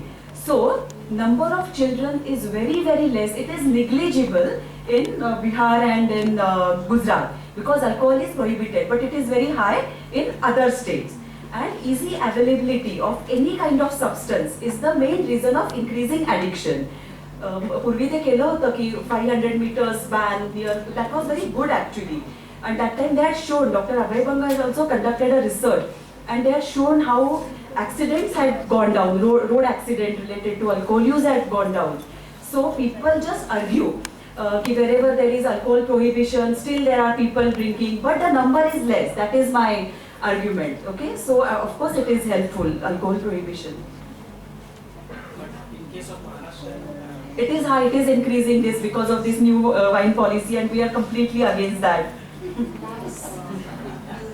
pandemic, as a mother of teenager, I observed that children share and the photographs, see how I'm consuming because I consider how to handle such situation. Yes, now alcohol use or drug use, these things are getting glamour, especially among youngsters. And I think the main culprit is our movies.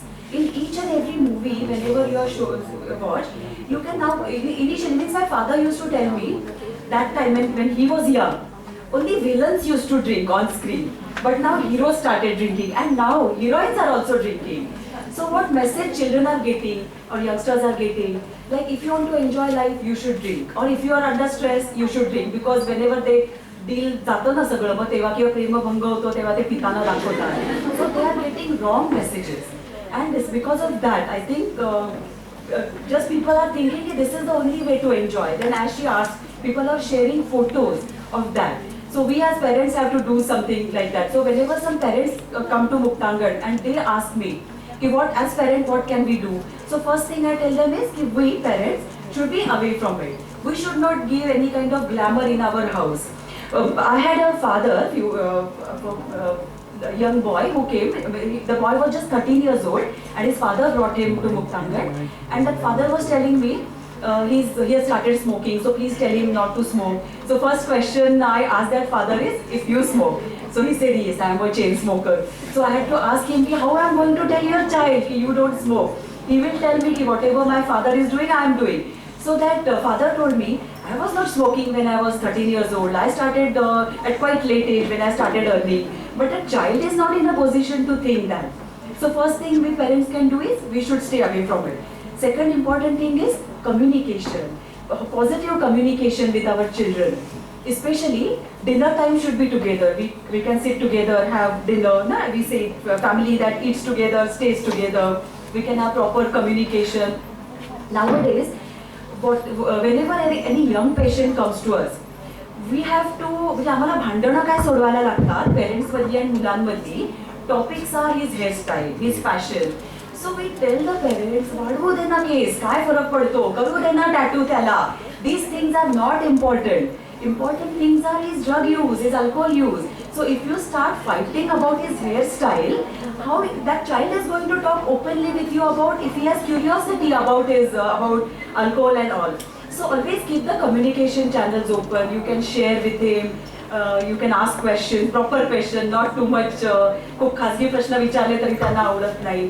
So communication, have positive communication with our children. That is the best thing I think.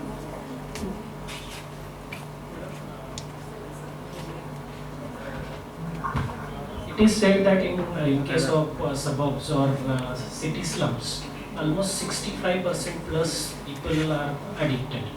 So it is a challenge in front of the organizations like Muktangan to bring that numbers down to less than 30%, because since it is more than 50%, it is social issue. If it comes down say 25-30%, it would become an individual issue. So then it would be, this is a particular challenge today. Every NGO or those organizations working towards rehabilitation or de-addiction are facing. So what kind of patient do you get at Muktangan? Are they from rich families or higher income group, middle income group, low income group? What is the Yes, we get patients from all the income groups. We have rich patients, we have middle class, we have lower class, we have street children, so orphans. So we get patients from all kinds of social background.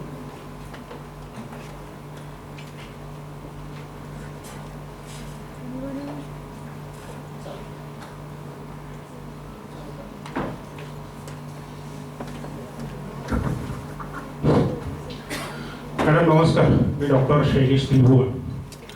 तुम्ही व्यसन मुक्ती केंद्र चालवताय, तर माझा प्रश्न असा आहे की हे जे काही ताण तणाव या काळामध्ये निर्माण झाले, पण त्याच्या अगोदर सुद्धा म्हणजे तुम्ही आता बाहेरच्या देशांमध्ये पण गेलेला असाल, एक अनुभव असा आहे माझ्या इमारतीमध्ये त्या काळामध्ये सिगारेट कुठून मिळत होती काय कल्पना नाही, पण काही लोक आमच्या इमारतीमध्ये सिगारेट उडत होते आणि सर्व फ्लॅटमध्ये त्याचा तो धूर जात होता. म्हणजे काही लोकांना ते फील येत होतं की आपणच पितोय की काय सिगारेट, आणि नंतर काही लोकांनी तक्रार केली सोसायटीकडे वगैरे.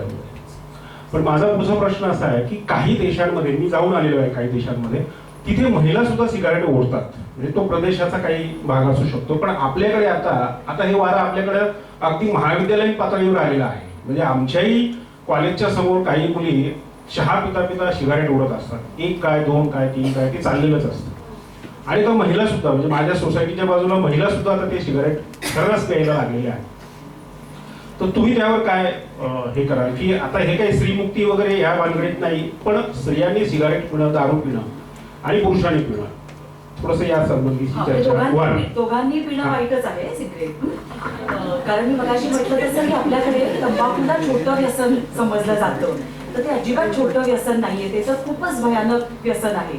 कॅन्सर तर अनेक प्रकारचे होतात, पण त्याच्याही आधी मग ब्लड प्रेशर, डायबिटीस, हृदयरोग, इतर खूप गोष्टींचं तंबाखू सिगरेट हे कारण असू शकतं.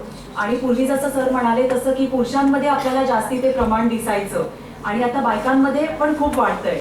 म्हणजे मला आठवतंय की मी मुक्तांगणमध्ये जेव्हा काम सुरू केलं 27-28 वर्षापूर्वी, तेव्हा आमच्याकडे काही परदेशी विद्यार्थिनी आले होते इंटर्नशिपला, आणि ते म्हणाले की सगळे पुरुष पेशंट आम्हाला दिसत आहेत, की बायकांचं काय. तर मला आश्चर्य वाटलं. मी म्हटलं आमच्याकडे नाही बायकां व्यसन वगैरे करत हे 25-26 वर्षापूर्वी तेव्हा. पण परिस्थिती बदलायला लागली आणि 2009 मध्ये आम्हाला महिलांसाठी वेगळं व्यसनमुक्ती केंद्र सुरू करायला लागलं. त्यामुळे पुरुष काय महिला काय, तंबाखू म्हणजे सिगरेट, हुक्का, बिडी, सिगरेट, तंबाखू, गुटखा कशालाच छोटं व्यसन समजू नका. ते खूप वाईट व्यसन आहे आणि त्याच्यापासून दूरच राहा. आणि कोणी आपल्या बाजूला जरी सिगरेट ओढत असेल तरी दूर राहा, कारण तो जो सेकंडरी स्मोक असतो त्याचा सुद्धा आपल्याला खूप तेवढाच त्रास होऊ शकतो. आणि हुक्का पार्लर्स वगैरे माहिती आपल्याला, आणि त्या लोकांना असं वाटतं की त्याच्यातनं निकोटीन काय फिल्टर होऊन येतं, तर तसं काही नाही. उलट अर्धा तासाच्या हुक्क्या सेशननी असं कोणीतरी रिसर्च केलाय की 100 सिगरेट इतकं निकोटीन जातं. तर त्याच्यामुळे कुठल्याही प्रकारच्या तंबाखू व्यसन ह्याच्यापासून दूर राहणं ह्याच्यातच शहाणपणा आहे.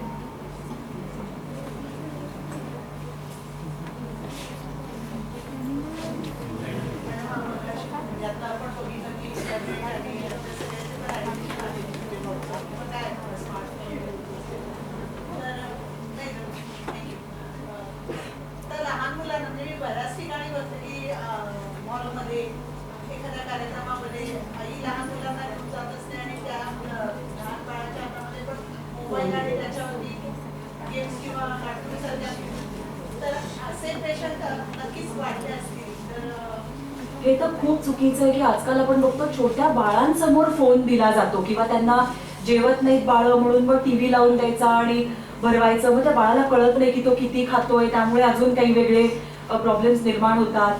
तर एकतर बाळांची दृष्टी निर्माण झालेली, चांगली डेव्हलप झालेली नसते. त्या डोळ्यांपुढे सतत स्क्रीन, प्रकाशाच्या सोर्सकडे कंटिन्युअसली बघणं हे आपल्याला सुद्धा खूप घातक आहे आणि अर्थातच बाळांना सुद्धा घातक आहे. 5 वर्षापर्यंत कवटी डेव्हलप झालेली नसते, स्कल इज नॉट डेव्हलप 5 वर्षापर्यंत. आणि त्याच्यामुळे आपल्याला हे माहिती नाहीये की आपण जे वायफाय फोन जे काही वापरतोय त्यातनं रेडिएशन्स निघत असतात, आणि आपली कवटी स्ट्रॉंग असते पण बाळांची नसते. ती रेडिएशन्स आत जातात, किंवा मोबाईल टॉवरच्या आपण जवळ राहत असलो तर त्याच्यापासून रेडिएशन्स येत असतात. त्यामुळे लहान बाळांना तर हे अजिबातच, म्हणजे मी हे दिसलं तरी मला त्रास होतो कोणी असं काही करत असेल तर. त्या लहान बाळांना हे बिलकुल करू नका. आणि आपण पेरेंट्सना असं कधी कधी होतं ना की आपण बिझी असतो, मग घरी आले की बाळं काहीतरी मुलं सांगतात, मग त्यांना आपण म्हणतो की जाऊ दे मग टीव्ही बघ किंवा हा घे माझा फोन गेम कर. तर मग आपण पेरेंट्सला, मला असं, मी सगळ्या पेरेंट्स मिटिंगला वगैरे जाते तिथे सांगते की आपण पेरेंट्स होत ना, आता पर्याय नाही, आता आपल्याला मुलांसाठी वेळ, क्वालिटी टाइम हा घालवायलाच लागेल. फोन हे पेरेंट्सचं सबस्टिट्यूट होणं हे काही बरोबर नाहीये. म्हणजे मुलांना काय आणि आपल्याला काय हे खूप घातक आहे. आणि मला तुम्हाला 3 शब्द इथे सांगायचे, यूज, मिसयूज आणि अब्यूज. आपल्याला फोन यूज करायचा आहे फक्त ना, की बोलायला, कधी फोटो काढायला, थोडंफार एंटरटेनमेंट.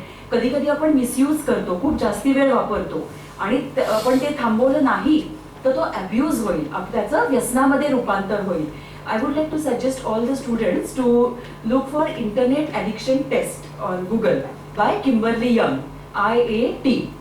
आणि आपली टेस्ट स्वतःला घ्या आणि बघा की आपण कुठल्या लेवलला पोहोचलेलो आहोत. आपण यूजमध्ये आहोत, मिसयूजमध्ये आहोत का ऑलरेडी अब्यूजमध्ये गेलेलो आहोत. So we can find it ourselves on which level are we.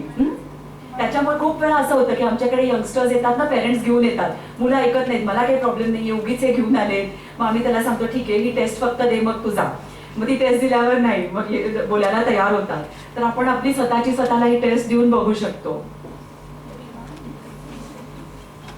सामाजिक स्तरीकरणामध्ये जे वर्गीकरण तुमच्याकडे जे येतात ते कास्ट वाईज असं काय आहे?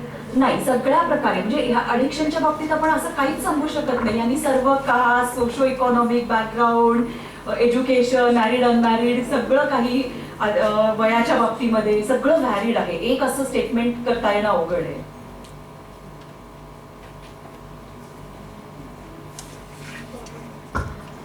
झालेले दिसत आहेत. आणि मुक्ताताईंना बरेच प्रश्न झालेत. मला एक जरा अर्चनाताईंनाच एक प्रश्न विचारायचा, सॉरी प्रेरणा कट्टेंना मला एक प्रश्न विचारायचा आहे. त्या आत्ता आपल्या पुढे आलेले आहेत. आणि आपल्याला सगळ्यांना माहिती आहे की आता इथे ज्या सगळ्या मुली बसलेल्या आहेत ना मॅडम, त्याच्यातल्या जवळजवळ 50% मुलींना तुमचा हा जो युनिफॉर्म आहे ना, हा फार आवडणारा युनिफॉर्म आहे.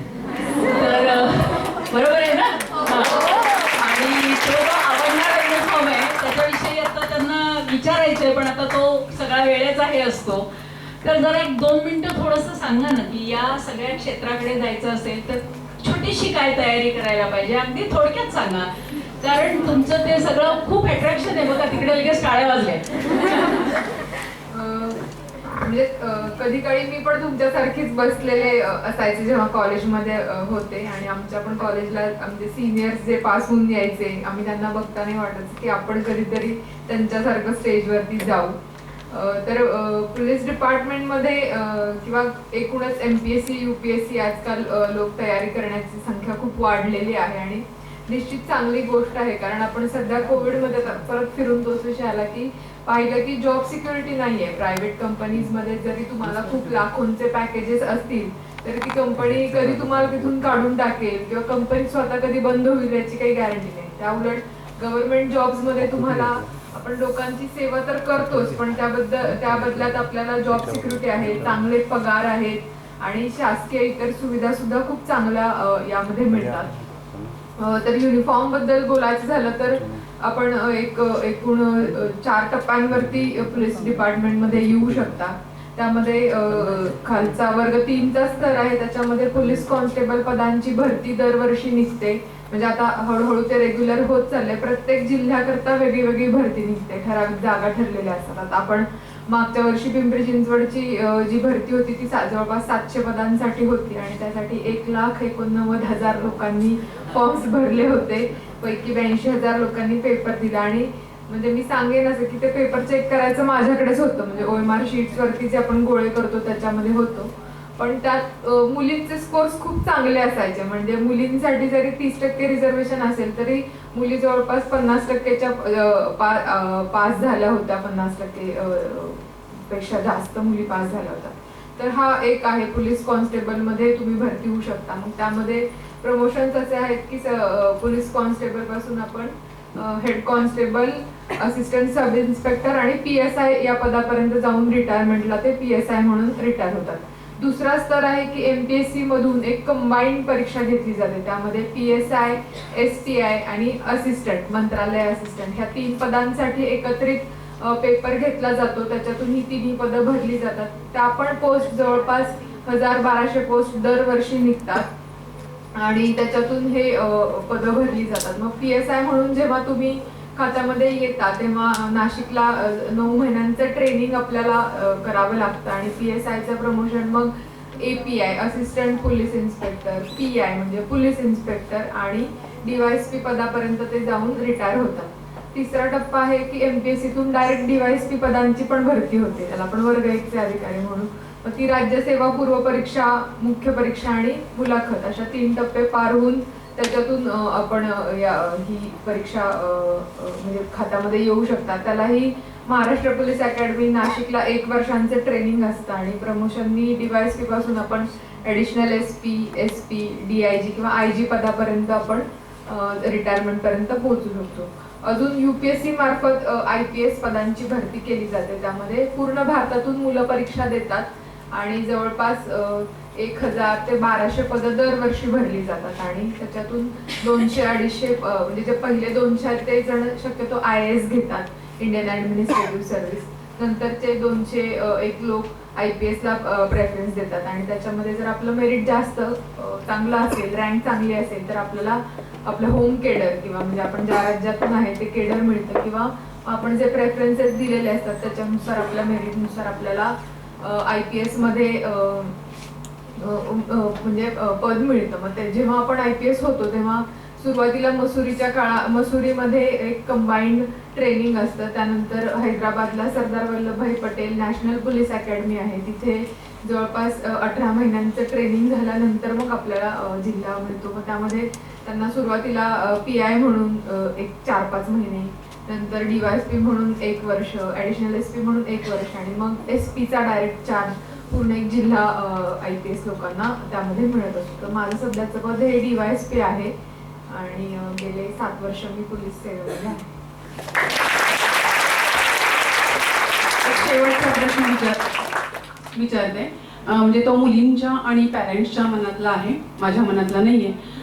पूर्वी महिलांचं खूप कमी प्रमाण होतं पोलीस डिपार्टमेंटमध्ये, सर्व्हिसमध्ये, पण आता महिलांचं प्रमाण खूप वाढलेलं आपल्याला दिसतं. पण मुलींच्या सुरक्षिततेच्या दृष्टिकोनातून हे फील्ड कितपत योग्य आहे, तुमच्या अनुभवातून तुम्ही त्याबद्दल काय सांगा? उलट मला असं वाटतं की जेव्हा आपण पोलीस होतो, म्हणजे कुठलीही मुलगी जेव्हा पोलीस होते, माझ्या सोबतच्या सहकारी असतील किंवा सगळ्यांचाच अनुभव हा आहे की जेव्हा आपण युनिफॉर्म घालतो तेव्हा आपल्यामध्ये प्रचंड कॉन्फिडन्स, आत्मविश्वास आलेला असतो आणि मला नाही वाटत की एकदा तुम्ही ही वर्दी घातल्यानंतर तुमच्या सुरक्षिततेचा कधीही प्रश्न उद्भवत असेल. म्हणजे कारण तुम्हाला पूर्ण लीगल स्ट्रक्चर माहिती झालेलं असतं, कुठे मदत मागायची, कशा पद्धतीने मदत मागायची हे माहिती झालेलं असतं आणि त्याचे परिणाम काय होणार हे सुद्धा तुम्ही अवेअर असता. पण बरेचदा ज्या मुली खात्याशी संबंधित नसतात किंवा त्यांच्या घरातलं कोण पोलीस खात्यामध्ये नाही, अशा मुलींना मात्र मग आता माझ्या बाबतीत जर काही प्रकार घडला, छेडछाड घडली किंवा काही इतर लैंगिक अत्याचार घडले तर आम्ही काय करू, कसं करू पासून सुरुवात असते किंवा आमची बदनामी होईल का, तक्रार देऊ का नको, जे हे खूप प्रश्न असतात. जेव्हा तुम्ही खात्यामध्ये येतात तेव्हा अशा पद्धतीचे प्रश्न तुमचे सुरुवातीच्या काळातच ते सॉल्व्ह झालेले असतात. त्यामुळं खात्यामधल्या मुलींची सुरक्षितता हा म्हणजे गौण मुद्दा आहे असं मला वाटतं. पण या निमित्तानं मी सगळ्या मुलींना सांगू इच्छिते की जरी तुमचं महिलांचं कॉलेज असलं तरी मला माहिती आहे की जेव्हा बाहेर हॉस्टेलला राहतात किंवा बसमधून येतात किंवा चालत येतात अशा ठिकाणी मुलींची छेडछाड होण्याचं प्रमाण सुद्धा आजकाल वाढलेलं आहे आणि त्याच्यामध्ये जसं ॲडिक्शनला मूवीज जबाबदार आहेत तसं परत हे छेडछाड किंवा मुलींना जे टॉन्टिंग करणं असेल किंवा त्यांना काही शेरेबाजी करणं असेल हे सुद्धा मूवीजमधून त्यांना ग्लोरिफाय केलं जातं आणि त्याच्यातून मुलांना आपण हिला असं करू, कोण कोणाला श्रीवल्ली म्हणेल, कोण आरची म्हणेल, काही करून अशातून सुद्धा मुलींची छेडछाड होते. पण मुलींनी एक लक्षात ठेवलं पाहिजे की आपल्या बाबतीत जर असा प्रकार घडला तर आपण त्याच ठिकाणी तो रोखला पाहिजे किंवा त्या समोरच्या व्यक्तीला आपण सांगितलं पाहिजे की तू हे करू नकोस किंवा मला हे आवडत नाही, तू असं परत करू नकोस, हे आपण त्याच ठिकाणी त्यांना ठणकावून सांगितलं पाहिजे. अनुभवाचा आहे की बरेचदा मुली ज्यावेळी त्यांच्या बाबतीत असे प्रकार घडतात तेव्हा काहीच बोलत नाहीत, गप्प बसून पुढे जातात निघून किंवा खाली मान घालून जातात. तर त्या समोरच्या व्यक्तीला कळत नाही की नक्की याचा होकार आहे का नकार आहे किंवा काय. मग त्याच्यातून त्याची हिंमत थोडीशी अजून वाढते. मग तो आधी फक्त तोंडाने बोलेल, नंतर थोडा स्पर्श करायला बघेल, तरी ती काही नाही म्हटली तर अजून खांद्यावर हात टाकेल. म्हणजे ते जे छेडछाडीचे किंवा अत्याचाराचे टप्पे ते अचानक येऊन त्यांनी रेप केला असं खूप कमी घडतं. तो हळूहळू प्रयत्न करतो की कसं आपण हिला हे करू. मग जेव्हा ती मुलगी काही प्रतिकार करत नाही, रेझिस्टन्स करत नाही, तेव्हा मग जे छेड करणारे इसम आहे त्याची ती हिंमत वाढते आणि तो हळूहळू अत्याचाराचे टप्पे वाढवत जातो. त्यामुळे जेव्हाही आपल्या बाबतीत कुठली घटना घडते आपण तात्काळ तिला प्रतिरोध केला पाहिजे. बऱ्याच मुली किंवा महिला अशा असतात की गेले 2 वर्ष 5 वर्ष त्यांच्यासोबत अत्याचार होत असतात आणि त्यानंतर 5 वर्षांनी येतात की तेव्हापासून माझ्यावर येतं. पण तुम्ही तेव्हाच बोललं पाहिजे, पहिल्यांदाच बोललं पाहिजे. कदाचित असं असतं की एक मुलगी बोलली तर ते पुढच्या 4 मुलींची जो तो छेडछाड करणार असतो तो वेळीच रोखला जातो. बसमध्ये किंवा सार्वजनिक वाहतूक व्यवस्थेतून आपण जेव्हा प्रवास करतो त्यावेळी आपल्या सर्वांनाच अनुभव आलेले असतात की मुद्दाम धक्के देणं, टच करणं कुठे, असे प्रकार जवळपास प्रत्येकीच्या बाबतीत घडलेले असतात. पण आपण त्या ठिकाणी त्याला प्रश्न विचारत नाही. आपल्याला वाटतं की आपलंच काहीतरी चुकलंय किंवा मुली बरेचदा ह्या न्यूनगंडामध्ये असतात की माझ्याबद्दल झालं तर माझ्या मैत्रिणीला कळालं तर ती मला काय म्हणेल किंवा मी आता कसं हे करू. आपण जर आपल्या बाबतीत असे प्रकार घडले तर तिथेच आपण 100 नंबरला असेल किंवा 1091 महिलांसाठी हेल्पलाईन आहे 1091, तिथे फोन करून आपण तात्काळ ते कळवलं पाहिजे. ग्रामीण भागांमध्ये आमच्याकडे म्हणजे आता कोरोनामुळे शाळाच बंद आहेत त्यामुळं हे आमचे उपाययोजना थोड्याशा थंडावलेल्या आहेत. पण आता जेव्हा कॉलेजेस नव्याने सुरू होतील तेव्हा आम्ही परत आमच्याकडून जनजागृती या विषयावरती करूच. पण आमचं पण एक पथक असतं, निर्भया पथक किंवा दामिनी पथक. तर खासगी वेशात महिला शाळा कॉलेजेसला भेटी देतात, त्या ठिकाणी स्वतः त्या अनुभवतात की कशा पद्धतीने छेडछाड होते आणि अशा आम्ही 50-50 मुलं पोलीस स्टेशनला आणून बसवतो, त्यांच्या पेरेंट्सला बोलवतो आणि तुमचा मुलगा असा करतोय म्हणून सुरुवातीला म्हणजे पहिल्यांदाच केला असेल तर त्याला समुपदेशन करून आम्ही सोडून देतो. पण नंतर म्हणजे वारंवार जर तसं केलं तर गुन्हा दाखल करून मात्र मग त्याचं पुढचं करिअर बर्बाद होतं, पुन्हा काहीच त्याचं शैक्षणिक त्याला पुढे काही राहत नाही. म्हणून आम्ही पण सुरुवातीचा एक चान्स द्यायला बघतो. तुम्ही तयारी कशी केली आणि सिलेक्शनच्या प्रोसेसमधून तुम्ही गेलात तेवढा एक अनुभव शेअर करा. तयारी म्हणजे मला फार करावी लागली नाही. असं झालं की कॉलेज संपलं आणि मी सुरुवातीला UPSCची करत होते तयारी, पण 4 महिने तयारीला सुरुवात केली आणि त्यात MPSCची एक चांगली ॲड आली, मग दरम्यान दिली आणि ते फास्ट एकाच ह्याच्यामध्ये होऊन गेलं. पण म्हणजे ह्याला मी असं म्हणणार नाही की नशिबाने झालं, कारण जेव्हा झालं तेव्हा मी खूप अभ्यास केला होता आणि पहिलंच वर्ष होतं त्यामुळं किती अभ्यास करू आणि काय म्हणजे असं ते आपण म्हणतो ना की असं एकदम काय वाचू, म्हणजे आता एखादा कन्सेप्ट आहे तर त्याच्यावरती अजून 4 पुस्तकं वाचू, थोडं इंटरनेटवरती सर्च करू. म्हणजे जे 2-3 अटेम्प्ट झाल्यानंतर आपल्यामध्ये हे येते की अरे हे माहिती आहे हे. तर असं झालं की पहिल्या अटेम्प्टला खूप अभ्यास केला, म्हणजे 12, 14, 16 तास अभ्यास केला, त्याच्यामुळे कदाचित पहिल्याच अटेम्प्ट मध्ये झालं.